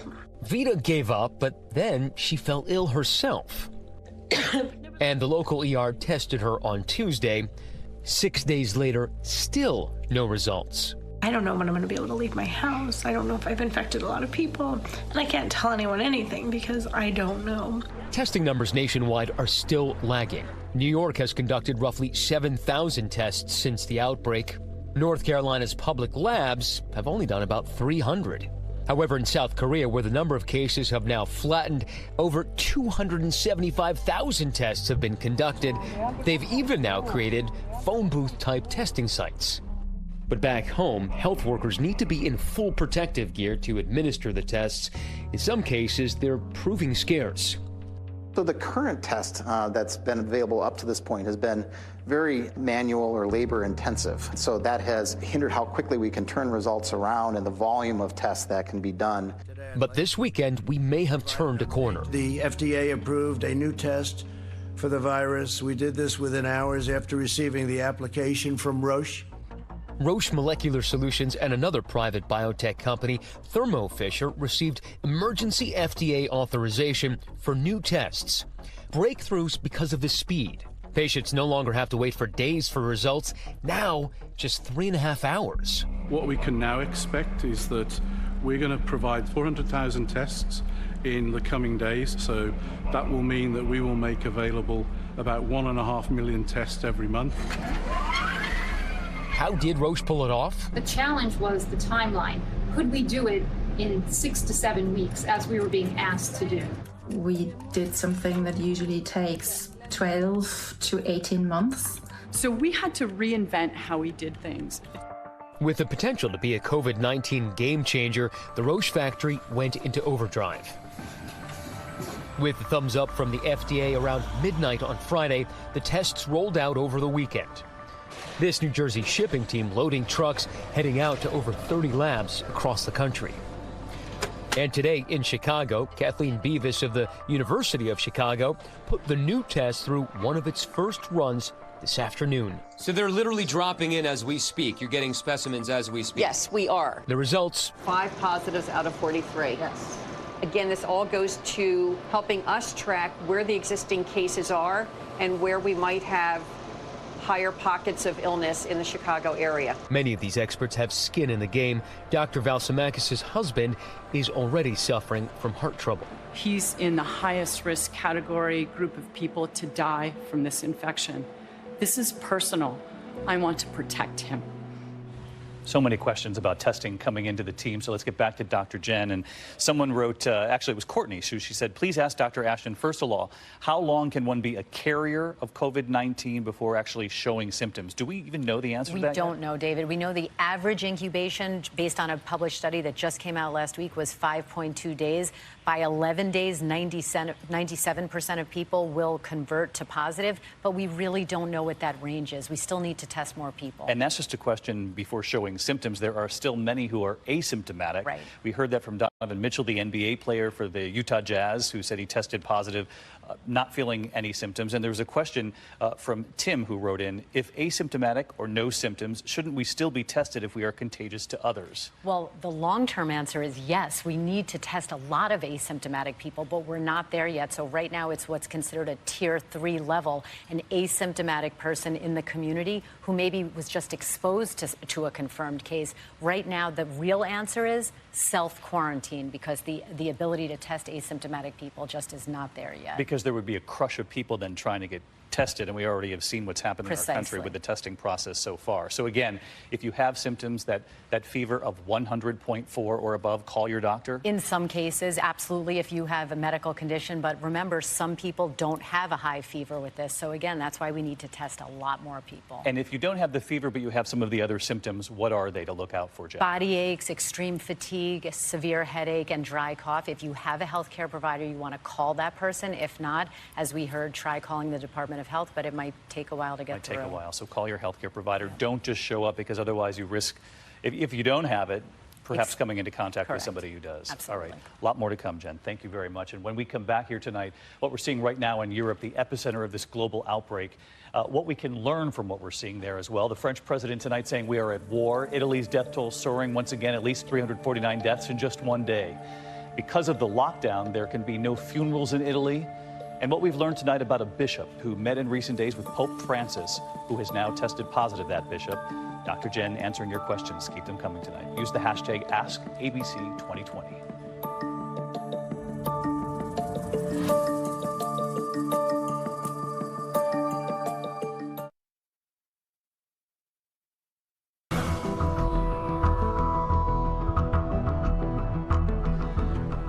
We're going to turn next tonight on this Live 2020 to Europe, to Italy, because health officials in this country are studying what they're seeing there, what they're seeing in France. We heard that from Dr. Fauci earlier. In Italy, in fact, they have more doctors and more hospital beds per capita than what we have even right here in the U.S. So we'll drill down on that as well. And tonight, the Vatican now revealing a bishop who recently met with the Pope has now tested positive. Tonight, at least 349 deaths reported in just the last 24 hours in Italy alone. The images are haunting. You've seen them. France, Spain, and Germany now locking down their countries. And ABC's James Longman tonight from London. Italy has now had nearly 28,000 cases, with more than 2,100 deaths. And as the toll surges across the continent, Europe is now the epicenter of the COVID-19 crisis. More cases are now being reported every day than were reported in China at the highest of its epidemic. And now Italy's health service, one of the best in the world, is overwhelmed. Now we are starting to discharge many patients, and this is very good, but as soon as we discharge a patient, we receive another one. New admissions seen in tents outside hospitals to stop the spread inside. Thousands now fighting for their lives and their dignity. We are almost at the same level as an emergency ward, says nurse Alberto Poinelli at this tent hospital in Brescia. He says the main issue is the fear in patients who test positive, having to calm them, reassure them, and give them a plan they can trust. There can be no funerals in Italy, only names in the paper. Pages and pages of obituaries for those claimed by corona, The dead laid to rest unaccompanied, their mourning families, some of them millions still stuck at home. But Italy may have acted too late, and perhaps not strongly enough at first. South Korea was hit around the same time, but has recorded just 75 deaths. Europe holds its breath to avoid infection, today issuing a 30-day ban on all non-essential travel to the EU. The European effort, though, is not coordinated. But America's closest ally, Britain, slower than others, only today advising people to stay home. We need people to start working from home where they possibly can. World Health Organization advice is more direct. Not quarantine alone, not social distancing alone, do it all. Back in Italy, Easter services disrupted. The Pope's solo vigil offering up prayers on behalf of millions. And every night, tributes are laid down for their frontline heroes. We lit up candles every night. We want to pay an invisible but strong homage to all the doctors and nurses that are constantly working to help us here. Just incredible images from overseas, and we're going to continue to follow that and bring back in Dr. Jen Ashton, who's with us. And we were talking about this on World News Tonight, just the numbers when you compare with Italy. And take a look at these numbers at home, because in Italy, they actually have more doctors per person there than we have here in the U.S. 4 per 1,000 in Italy versus 2.6 per 1,000 here at home. Then when it comes to hospital beds, they have more hospital beds per capita than we do, 34 for every 10,000 people there. Here in the U.S., we have about 29 beds per 10,000 people. Jen, authorities have been saying that when it comes to what you're seeing in Italy and what you're seeing in France, that they're about 2 weeks ahead of the wave that we'll see here. So what does that tell you? Well, that's exactly why you're hearing Dr. Fauci say, we are behind. We have to take aggressive steps now so that down the road someone can say we've done too much. Really, time is of the essence when you're dealing with a virus like this. The other interesting thing, David, about Italy in particular, they have a different culture and society and style of living than we do. They tend to have multi-generations living together with a lot of contact, and they tend to have an older population, and I think that's why you're seeing some of the severity there. Yeah, the cultural norms. It's just heartbreaking when you hear that they can't have funerals. They're just doing announcements in the newspaper there because they're in the throes of such a horrible moment in their nation's history. I want to bring in Dr. Vinayak Kumar, because what many viewers at home don't realize is that we have a medical team that helps to support Dr. Jen on the air every single day here. And one of the things that we saw from over the weekend, when you hear that we're 2 weeks behind what we're seeing in France and Italy, is the social distancing and the lack thereof. We saw a lot of people out celebrating, of course, St. Patrick's, which I have done before, but not this weekend because of the guidelines that have been put out there. And also the beaches, for example, for spring break, they've now closed down some of those beaches. But would that have made a difference if we were able to get the word out and tell people, really, we have something coming? We're just 2 weeks behind what we're seeing in Europe. Oh, yeah, absolutely. The key thing to keep in mind is that a lot of these young folks, they might think themselves as invulnerable, but as we talked about earlier, these guys can totally be asymptomatic. So you might be very close to a person who's asymptomatic and spread the disease amongst the youth. And more importantly, this is a public health concern. So those youth can actually infect the elderly, causing higher mortality rates. Dr. Kumar, that's an excellent point. Think about our older generation. We have to protect them at the same time. And Jen, do we have any idea, because we've seen this question on Twitter as well, how many people one person can infect, what the data tells us so far?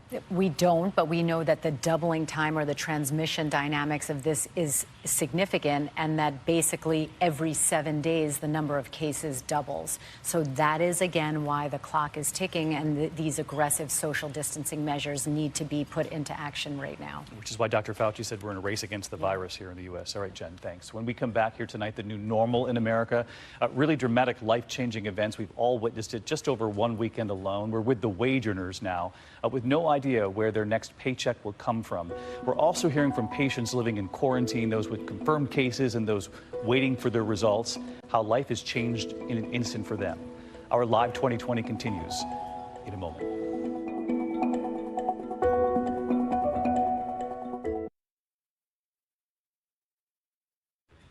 There are more than 4,600 known cases of coronavirus here in the U.S. Of course, authorities believe that number could be vastly higher given the slow testing. Tonight, we're hearing from patients living through it, those with confirmed cases, those awaiting test results, and of course, those under self-quarantine because they or a family member might have been exposed to it. Our own Deborah Roberts is now in isolation with her husband, Al Roker, after a colleague of his tested positive. So Al and Deb are staying home just to be sure, not unlike so many already in this country. My name is Rich. Hi, my name is Lisa Murr. James Kyle. People all over the country are living with the COVID-19 diagnosis. I'm from Crested Butte, Colorado. And I am a New York City resident. I too live in Manhattan, and after recently learning that my husband was exposed to somebody who tested positive for COVID-19, we're now self-isolating to be cautious and make sure we don't somehow contribute to the spread of the virus. For famously diagnosed basketball player Donovan Mitchell, his symptoms are currently mild. I'm fine. Things are going well. Just in isolation, got a unique setup, but no fever, no symptoms as of right now. But that wasn't the case for Lisa Merck. I went to Hawaii on February 2nd with my husband. We did a 3-week travel trip. Then life changed shortly after. On February 19th, we were getting ready to come home, and I started getting just tiny little sniffle and didn't think anything of it. And then on February 20th, my back started hurting on the left side. My muscles started hurting. It felt like somebody was stabbing me with an ice pick. My symptoms, I know a lot of people were asking, they came on as a dry cough, which led then to a fever and this extreme fatigue. I was doing my dishes and putting them in the dishwasher, and I became winded doing that, and that's something not normal. I feel ill Sunday night. I had muscle pain, and the next day, Monday, afternoon, I start to cough and have fever, a shortness of breath. Once I got the results, though, on Saturday, the doctor basically told me there's no way to treat it. They're treating the symptoms. So if you have, shortness of breath or anything like that, go to the hospital. But other than that, really just, nurse it at home with water and rest. March 8th, I asked my husband to take me to the emergency room because I felt horrible. I felt extremely exhausted. I felt winded. Then they did the COVID-19 test. It was positive. To be home is rough, but I've tried to think of creative ways with friends where, we FaceTime each other, we Skype, we play games online. And just remember, we got to just look out for each other. Hope this is over soon. We're going to make it through. They are going to make it through, and we really all will as a community in this country. And we have to remember that Americans are staying home now, not just people waiting for test results. And you can only imagine anxiety for them, but for people staying home, Jen. And we want to bring in Dr. Jonathan Fader, a clinical and performance psychologist, as well on this, because Jen, you and I have been saying we have to help people reduce the stress level as they're just sitting in their homes and taking care of their children and trying to keep life going as normal. Sure, and I think we've all been feeling that, and I think that what helps with that is taking steps to prepare, because it gives you something productive to do, and it gives you a sense of having some control over a situation that really can seem out of control. And Dr. Fader, I have a question for you. With all of this social distancing that we're all doing now, it can feel very lonely and isolating. So how do you emotionally not distance yourself as you're physically distancing yourself? Well, first, the most important thing is to control what we can control. As you were saying, we feel much better if we have something we can focus on. And so what I focus on with everybody I talk to about this, it's natural to be anxious. You need something. We all wash our hands, but what are we doing for our mentality? You have to have a hand wash for your mentality. So what I tell patients all the time is to have something you say to yourself to focus on what you control. We actually have an acronym, WIN, which stands for What's Important Now. And when you ask yourself that, you realize what's important now. What's important now is to focus on what I control. Do something to bring my breath in control. Or, we're talking about social distancing, but it doesn't have to be emotional distancing. Right. Reaching out, connecting to others can create more meaning and help you to really focus on what's important in your life and take your focus off of things you can't control that cause more anxiety. I like that. WIN. We'll remember that. Exactly. All right. Dr. Fader, thank you. No, my pleasure. Dr. Jen as well. When we come back, the new normal in just a moment.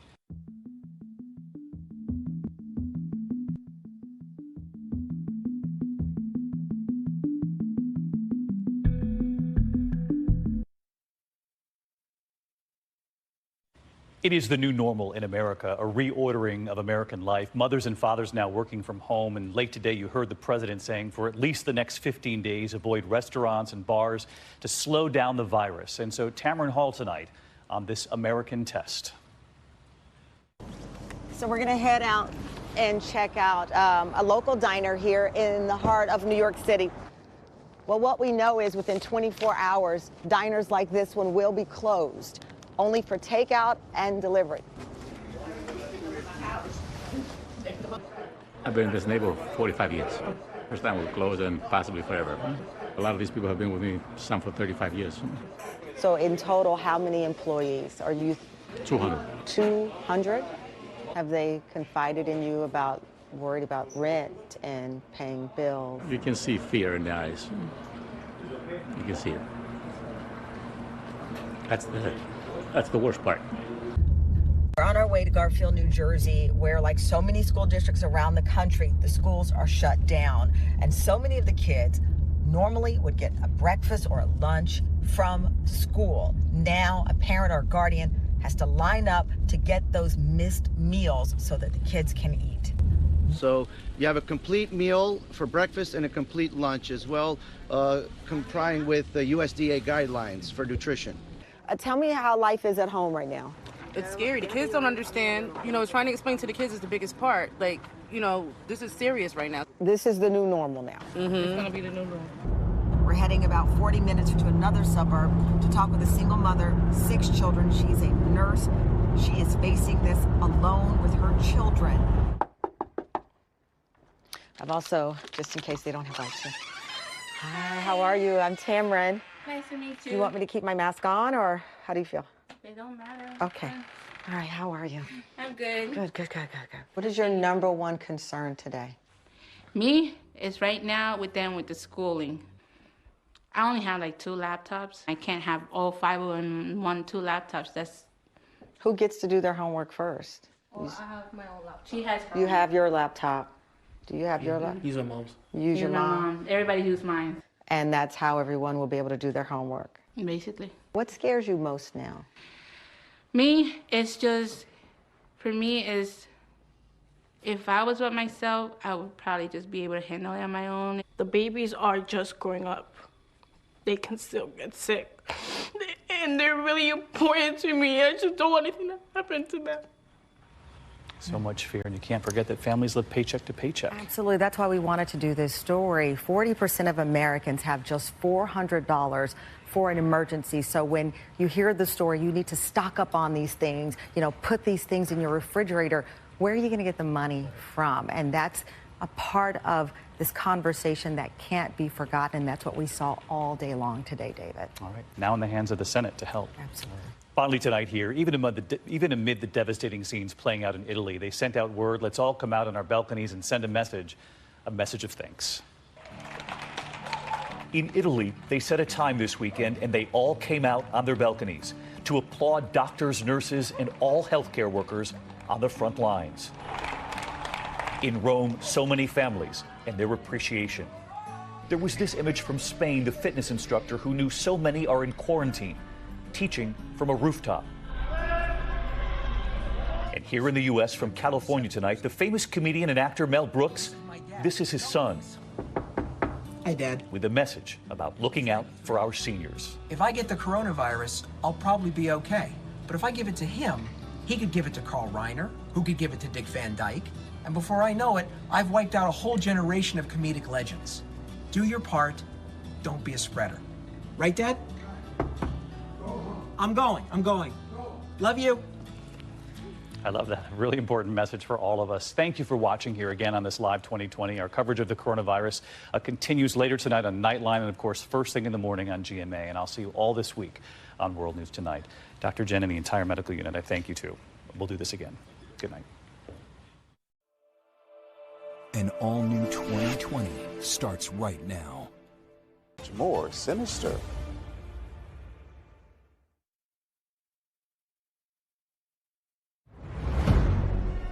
A manipulative liar wearing the mask of God came into my life.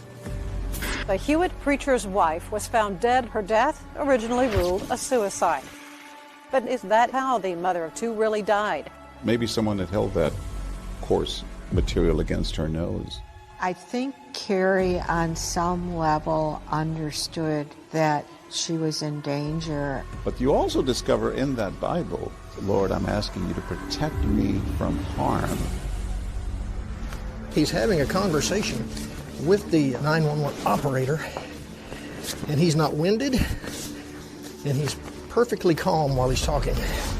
I'm going to tell you right now, I don't think it happened that way. You don't quickly dress a dead body. Here's a picture of Matt Baker. Is this the other woman? I'm gonna tell what you did. And he said, you better not do that.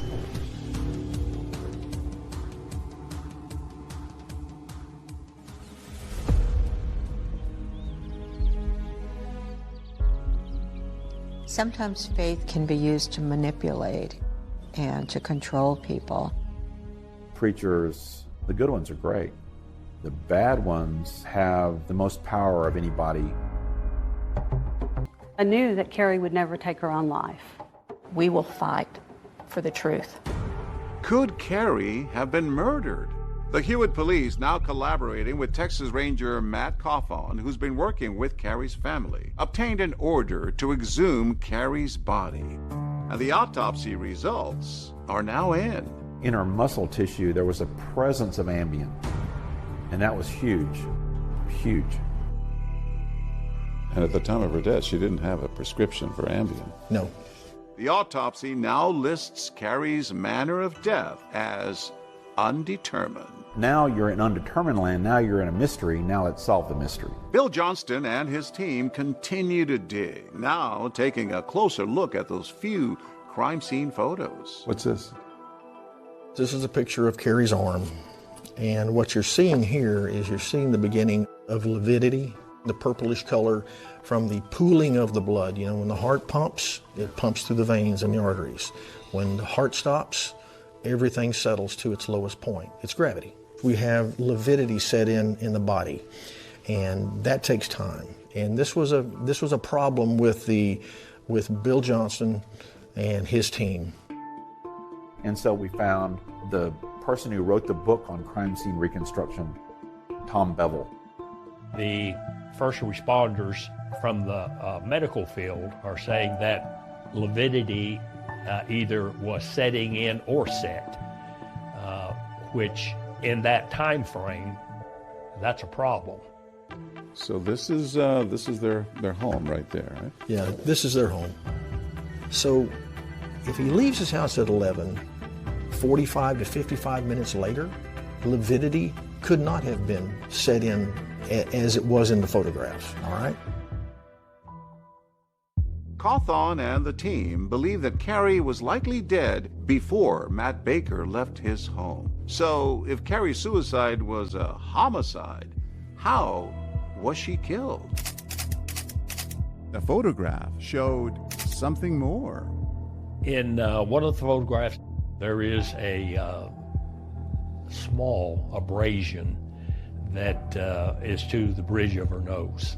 We surmised that this was very likely done using a throw pillow off of a couch. It was kind of a coarse material that very likely could have caused an abrasion. Indicating that maybe someone had held that coarse material against her nose. That's right. The abrasion on Carrie's nose, it's not noted in the autopsy, but the presence of the generic form of Ambien is.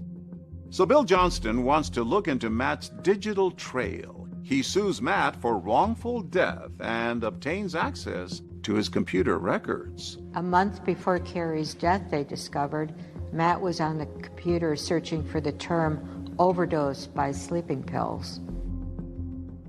I did search that. I did research to see, can you overdose? Is that even a possibility that I need to worry about? My wife overdosing on sleeping pills. As they continued to go through the computer, they found where he tried to buy Ambien, had moved it into a cart to purchase it. And that bit of forensics in the computers now hard linked into the toxicology forensics. Our theory became, the Ambien in the wine cooler, he got her sleepy with that so he could later suffocate her. That was our theory. And remember those writings in Carrie's Bible about Cassidy? Well, those were written years earlier, but there was a recent troubling entry dated just 5 days before Carrie's death. Which says, I feel like I have so much worry. Lord, I'm asking you to protect me from harm. I am not sure what is going on with Matt. What does that indicate? It's ominous. It's almost like she is afraid of him. Looking back on it, they were predictive. I think Carrie, on some level, understood that she was in danger, and she didn't realize that at that point that he was involved with somebody else. During this investigation, we got a clue from a woman who worked in a jewelry store and said within a couple of weeks after Carrie's death, Matt Baker comes into the jewelry store with a woman, and they're looking at engagement rings. No, we were not. One of our rules for our kids was when they turn 6 years old, they can get earrings. And so we began looking for jewelry, earrings. Here's a picture of Matt Baker. Is this the other woman? This is Vanessa Bulls. She was the other woman. Now, this is a photograph that we found on his computer in trash.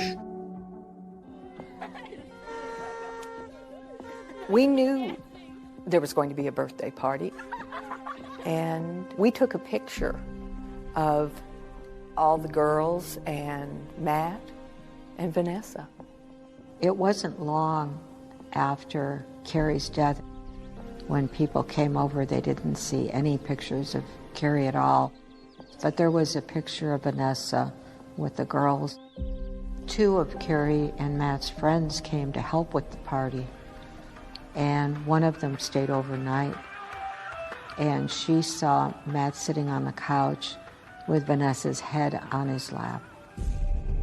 To Carrie's family, it was clear that a romantic relationship had developed between Matt and Vanessa.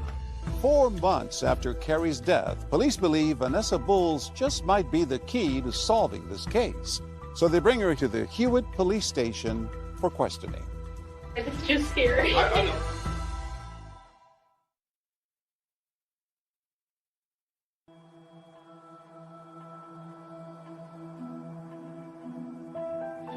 Sorry to keep you waiting. Like I said, I'm going to ask you some questions about that, Carrie. Okay. This doesn't mean that you're innocent, okay? I'm sorry, this is just scary. I know. 4 months after Carrie's death, Vanessa Bulls, the woman who appears to have become romantically involved with Matt Baker, is now sitting at the police station answering questions about how that relationship unfolded. Every once in a while, he started calling just to chat, just kind of asking about my divorce and, kind of saying how, like, God would work everything out. How long was that it took it to progress to him calling a couple times a day? I want to say a couple of weeks. I'd be lying if I said it wasn't nice to have someone who, had 2 daughters and would possibly, be the dad to my child. Sure. Having an affair that predated the killing, that would be big evidence. Did you ever meet him romantically? No. Never? Okay. After yes. After his wife passed away. Okay. Because I didn't think there was anything wrong. 2020 obtained emails never before broadcast that show Carrie and Matt's relationship unraveling in the weeks before Carrie's death, at the same time as Matt and Vanessa's phone calls start to heat up. She sensed that something was very wrong. In one of those emails, Matt blames Carrie for Cassidy's death, writing you wanted her to be pain-free, and then telling her your prayer was the one that was answered. That made her angry, and she was going to leave him. I suggested they get counseling. Back in that police interview, Vanessa, who at this point had broken things off with Matt, seems open to believing he could have murdered Carrie. Do you think that he had anything to do with her death? I think anything's possible now. The Hewitt preacher's wife was found dead in her home. Her death, originally ruled a suicide. But now, nearly a year and a half later, a judge has set a hearing to try to determine if that is how the mother of 2 really died. A formal inquest into Carrie's death was held, But in the end, the justice of the peace, who initially declared it a suicide, made the same determination that the autopsy had made a year earlier. That Carrie Lynn Baker's manner and cause of death shall be recorded as undetermined. So what do you do? And at some point, we have to do what we think is right. And in this case, it was to get an arrest warrant for Matt Baker.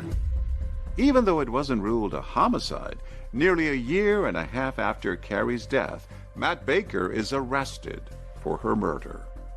Matt Baker is accused of drugging his wife Carrie with sleeping pills and then suffocating her with a pillow. There's no way that he could take a life. I know my sons, and I just don't believe he could do that. And we have breaking news for you now from the McLennan County Jail. Matt Baker could be released any time now. His $200,000 bond has been paid in cash. My best decision was to move away from there and to move back here to my hometown, where I felt support and felt loved. And it's in Kerrville, about 200 miles from Hewitt, that our cameras catch up with Matt and his daughters. This is a little bit of everything. They have a cafe where they take flowers and they crush them up and pretend it's chicken noodle soup. Don't be embarrassed. 2020 gets a glimpse of life with their father. Favorite thing to do is play with my dad. After losing their mother. Each have their own, Mine, hers. you know, and they separate pants from shirts. I pick mine and then he picks hers. But I have to okay hers. Yes. Why? Because she likes spaghetti straps. But I don't wear them to school. I'm not allowed. And during this last year, he was a single parent, working and taking care of these girls.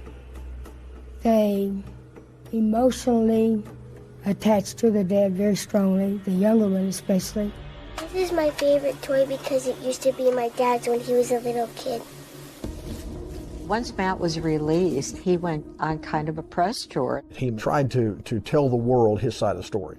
Would Matt Baker have the nerve to actually interview for and do a photo shoot with Texas Monthly? Yes, he would. Pretty much anybody who wanted to talk with him, Matt Baker had an open door. Tonight on 2020, was it suicide or murder?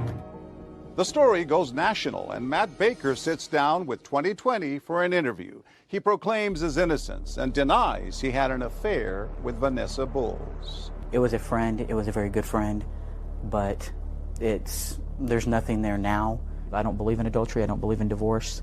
The problem was that for him was that he changed his story a little bit every time he gave one. Matt tells 2020 that it was the police who found that suicide note.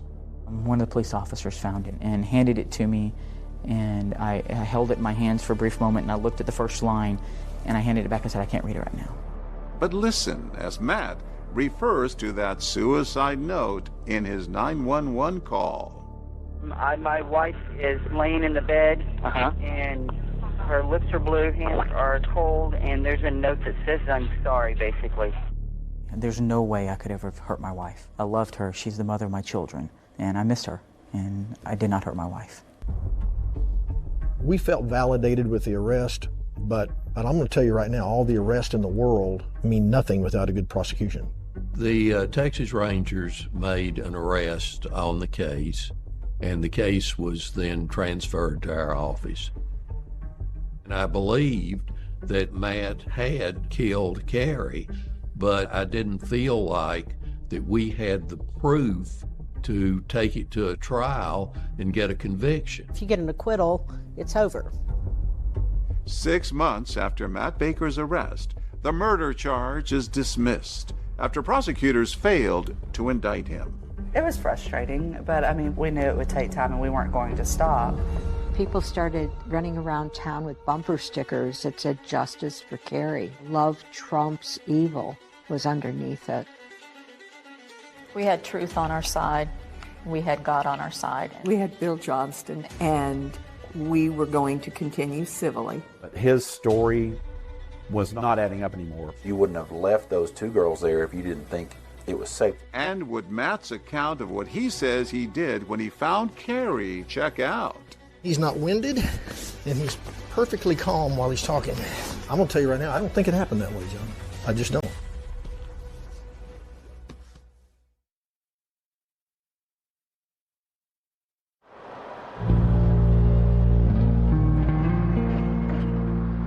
When the criminal case was stalled and it wasn't going forward, Bill Johnston filed a wrongful death case, and that allowed him to subpoena Matt Baker for a deposition. It's the lower left of 2.5 years after the death of his wife, Matt Baker is on the hot seat, answering questions under oath about the night she died.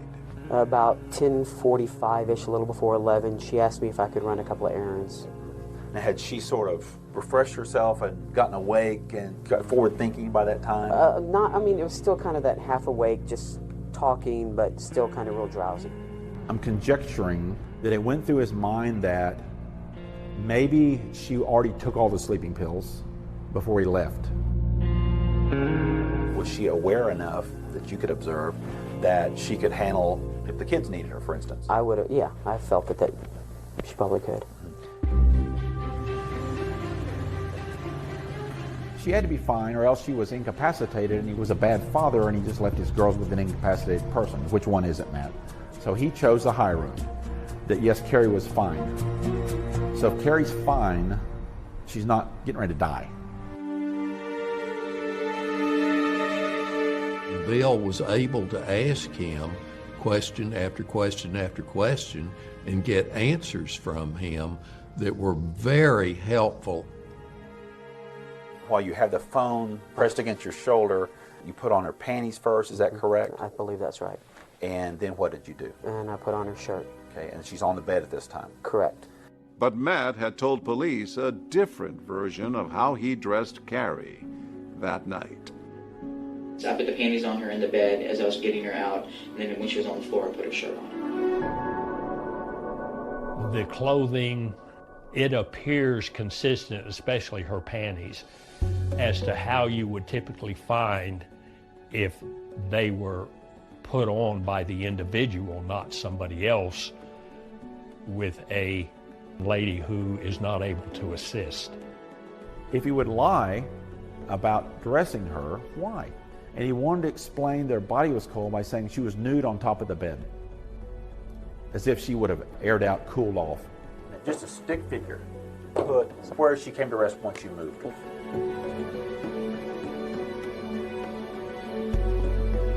How difficult was that to move her?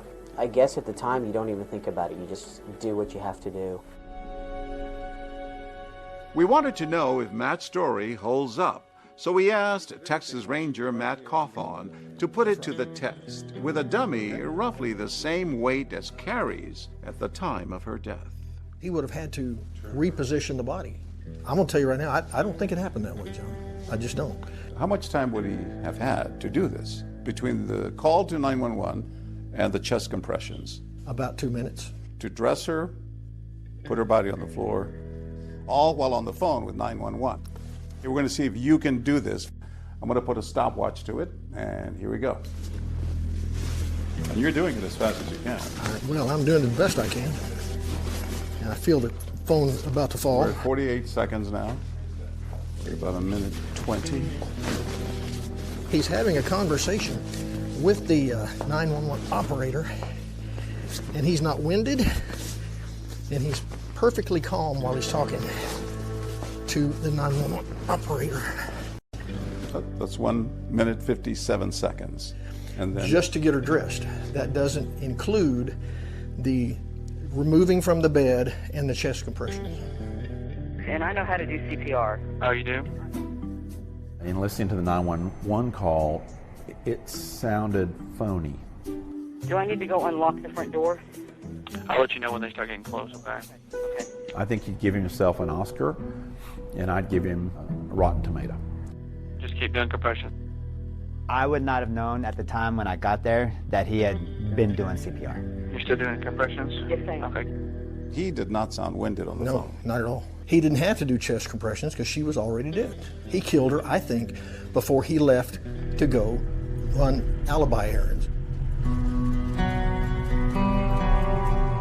Despite Matt's inconsistencies, prosecutors feel they need more, so they bring in a new detective to help with the investigation. My name is Abden Rodriguez, and in 2009, I was a criminal investigator for the McLennan County District Attorney's Office. I hear they call you the human lie detector? I guess because of some of the confessions that I was able to get. Abdon is asked to review the case and find evidence that would help indict Matt Baker. I wanted to look at the interviews that had been done. There was a lot of deception, and I could see how, especially Vanessa, was doing it. How many times a week would you talk, you think, prior to her death? Once every day for a couple hours, and maybe midday, or? Sometimes a couple times a day. As you can see, she's got her arms crossed and her legs crossed. That's a big red flag to me. When she passed away that week, how were the conversations? Were they kind of the same way they were before? They were really the same. And I told him, and I said, look, the whole key to this case is going to be Vanessa Booth. She's pretty and very smooth and friendly, but at the same time, she's a liar. We didn't know if she might have even been involved. After interviewing Vanessa, Abdon decides to subpoena her to testify in front of a grand jury. I said, I'm going to be there, and I'm going to listen to your testimony. And I said, and as soon as you lie, I'm going to file charges on you. When they brought Vanessa Bowles in for the grand jury, that was kind of a last-ditch effort. So we're like, okay, let's see what happens. As she and I were walking down the hall, she whispered to me, I'm going to tell y'all everything.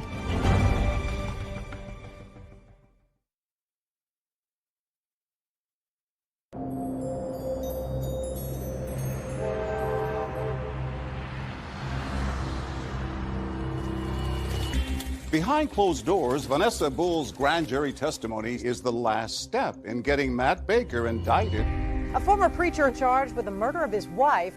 Finally, Vanessa's testimony is the smoking gun. Yes, it was.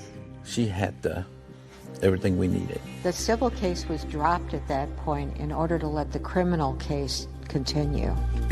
Matt Baker is charged with first-degree murder, accused of drugging and suffocating his wife, Carrie, and making it look like a suicide. He pleads not guilty. Now, 4 years after his wife's death, Matt Baker is on trial for her murder. That first day of the trial, the gallery was full. We have a lot of people here in the gallery today. True crime author Catherine Casey was in the courtroom every day. I followed this story from the first time it hit the Texas newspapers. It was just so fascinating that this had unfolded, especially in Waco, in this city that's just dominated by religion. Prosecutors began poking holes in Matt's story from that night, starting with a 911 call and his claim that he performed CPR on Carrie. We're going to go ahead and do compressions. You're going to do it fast and hard 400 times. 400? 400 times. Did any police officers arrive before you? I was the first one there. And what did he tell you? He pulled her off the bed and put her on the floor in order to do CPR. And what was his demeanor? Very calm. Did that strike you as odd? Yes. Even as a police officer, I would not be as calm as he was that night. There was no way that in that period of time he was able to move her, dress her, and was doing CPR while he was having this conversation. He wasn't sweating. He did not seem to be in any type of physical distress. The computer expert found incredible evidence regarding searches, regarding suicide, regarding sleeping pills, and regarding Ambien, which became critical. Can you tell the jury what was extracted from the muscle tissue of Carrie Baker? We found 3 different drugs, phentermine, diphenhydramine, and zolpidem. And then zolpidem, and its common name is Ambien.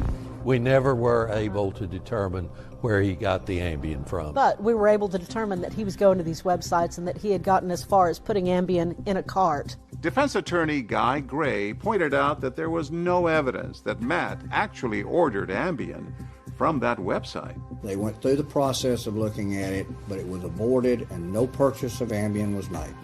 Correct. Yes. No further question. Will you state your name for the jury, please? Joanne Bristol. Joanne Bristol, Carrie's grief counselor, testified about those comments she says Carrie made about Matt. She said, "I'm thinking my husband is going to kill me," but she recanted the statement. How do you analyze that, or what do you think about that? I felt at that time that I knew this client very well. She had never misled me, and so when she said, "Oh, but I know he wouldn't do that," I believed her. You didn't advise her to leave the house or move out. You didn't call law enforcement. You took that recanting as an accurate or true reflection of what was going on. From her, yes. Day 4 of the trial, and it's the prosecution's star witness who everyone is waiting to hear. This case was one of those cases where all of the attention is focused on one witness, and that one witness was Vanessa Bowles. State calls Vanessa Bowles. I remember looking at Matt more than looking at the jury. I wanted to see his response, and I think he was stunned. Raise your right hand. After years of denying their affair, Vanessa now admits that Matt began to pursue her even before Carrie died. Please have a seat. He started asking me things about my divorce and started telling me, "Whoever finds you is going to be a lucky man." Did he say anything else unusual to you? He came by and was kind of smiling. He said, "Oh, don't date other guys, just date your pastor," and kind of smiled. Did he say anything else after that? He said, "Will you really date your pastor? I've had a vasectomy, so I can't get you pregnant. Also, I don't have any STDs." And he also started telling me that because of Carrie's depression, as he stated, their sex life had been lacking. And at the time, were you buying into what he was telling you about Carrie? I was buying into everything. He was a complete, and still is, a manipulative liar who took me, my vulnerable state, and made me believe everything he said. What happened then in early March as you and Matt started to spend Fridays at the Baker home? And he asked if he could hold my hands to pray, and he did. Then afterwards, he started to kiss me.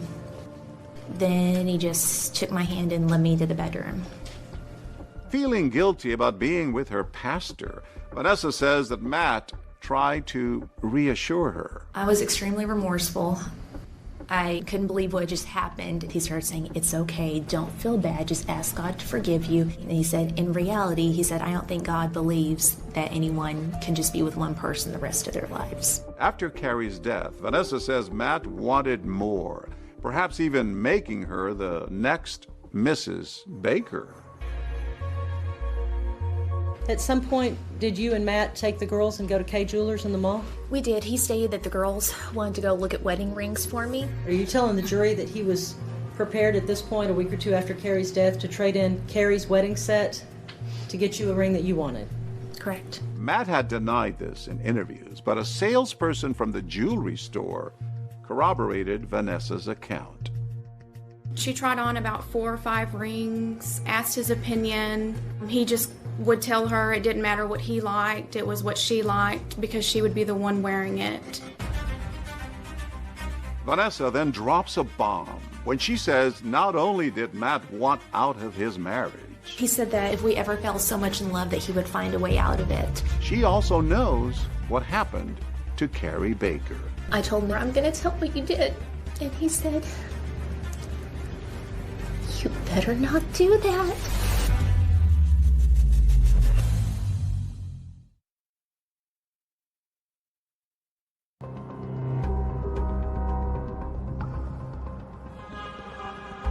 Vanessa testifies that Matt was openly plotting Carrie's death. At what point did he start talking about planning her murder? It was sometime mid-March. He said that, you know, she took sleeping pills every night, so maybe he could make it look like she overdosed on sleeping pills. Vanessa Bowles talked about how Matt had ruminated about all the different ways he might kill Carrie. He talked about making it look like she had hung herself.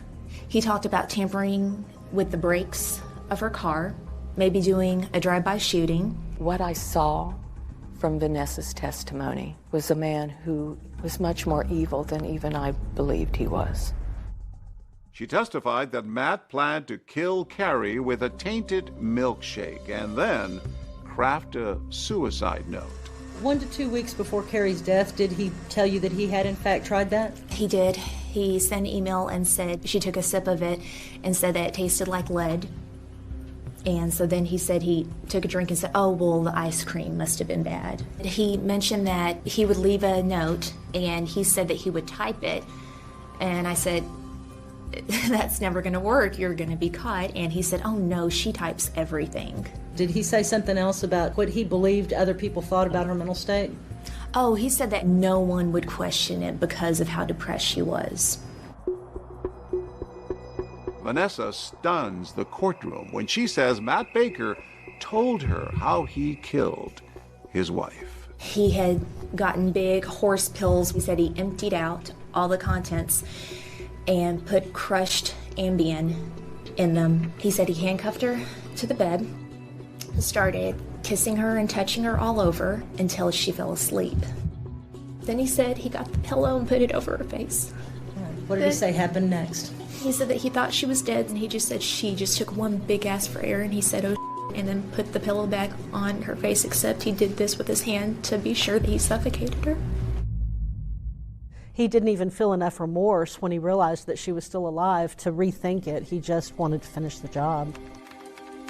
He said he typed out the suicide note, printed it, got her hand, and he said that he ran her hand all around the sides of it and put her fingerprints all over it. He said that he set everything up, locked the door, and left. What was the reaction in the courtroom to Vanessa's testimony that not only did Matt Baker kill his wife, but that he had been planning it? He had planning it, and the things that he did, people couldn't believe it. I think the more surprising thing was that they couldn't believe that she's up there telling all this. So you knew that Friday, April 7th of 2006 was the day that he was going to try it again? I knew he was going to try it then, yes. All right. And you didn't report that to anybody? No. Vanessa says she had second thoughts about Matt and the cover-up of Carrie's murder. Not only had I known about this and not done the right thing, in truth, who would believe me? He was a preacher. And so I felt like I was stuck. She then chose to break it off with him. I decided that I didn't care what he told me anymore, that we didn't worship the same God. So I called him. I told him, I never want to see you again. And he became irate. He started saying, I killed my wife for you, and now you're leaving. In a move Vanessa believed was meant to intimidate her, she testifies that Matt sent her an MP3 of a song called Dirty Little Secret.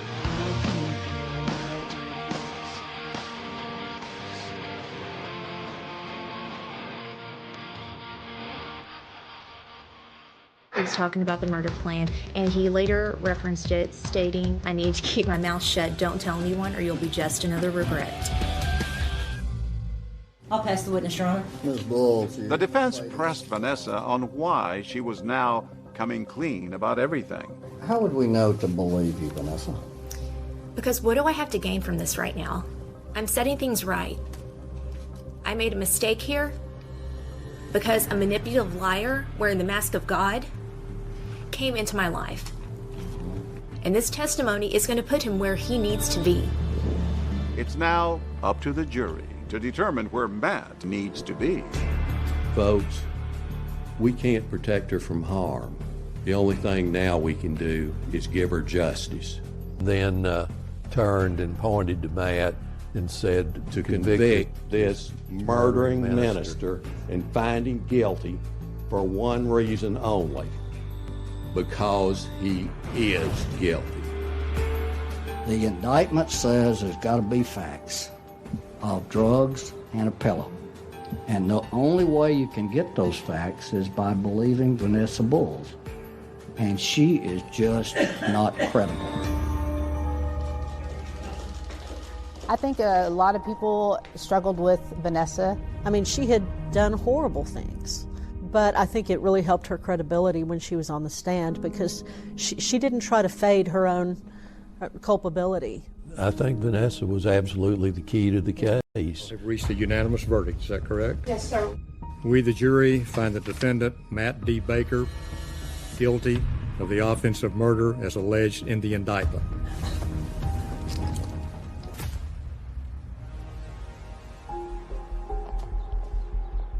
For the sentencing phase of the trial, the jury gets to hear additional testimony.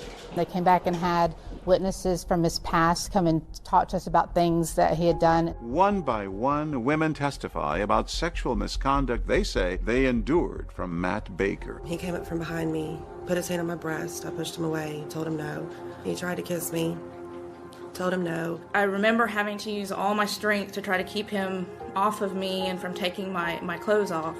Including Laura Wilson, the student trainer who worked alongside him in college. He took his hand and began running up my thigh and between my legs. I think as a jury, to see, what all he's been doing since he was a teenager made us 100% feel like that we had definitely made the right decision.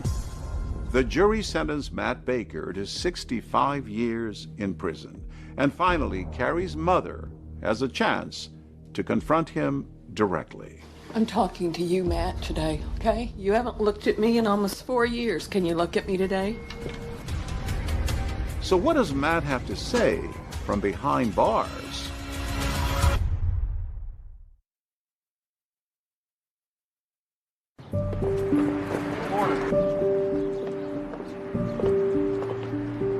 Yeah, we asked him to and gave him a call.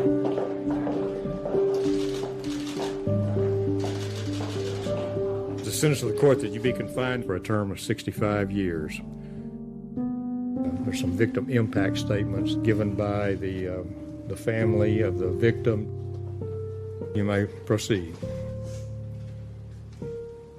I'm talking to you, Matt, today, okay? You haven't looked at me in almost 4 years. Can you look at me today? For a little while, okay? But she did talk to him directly, and he looked down.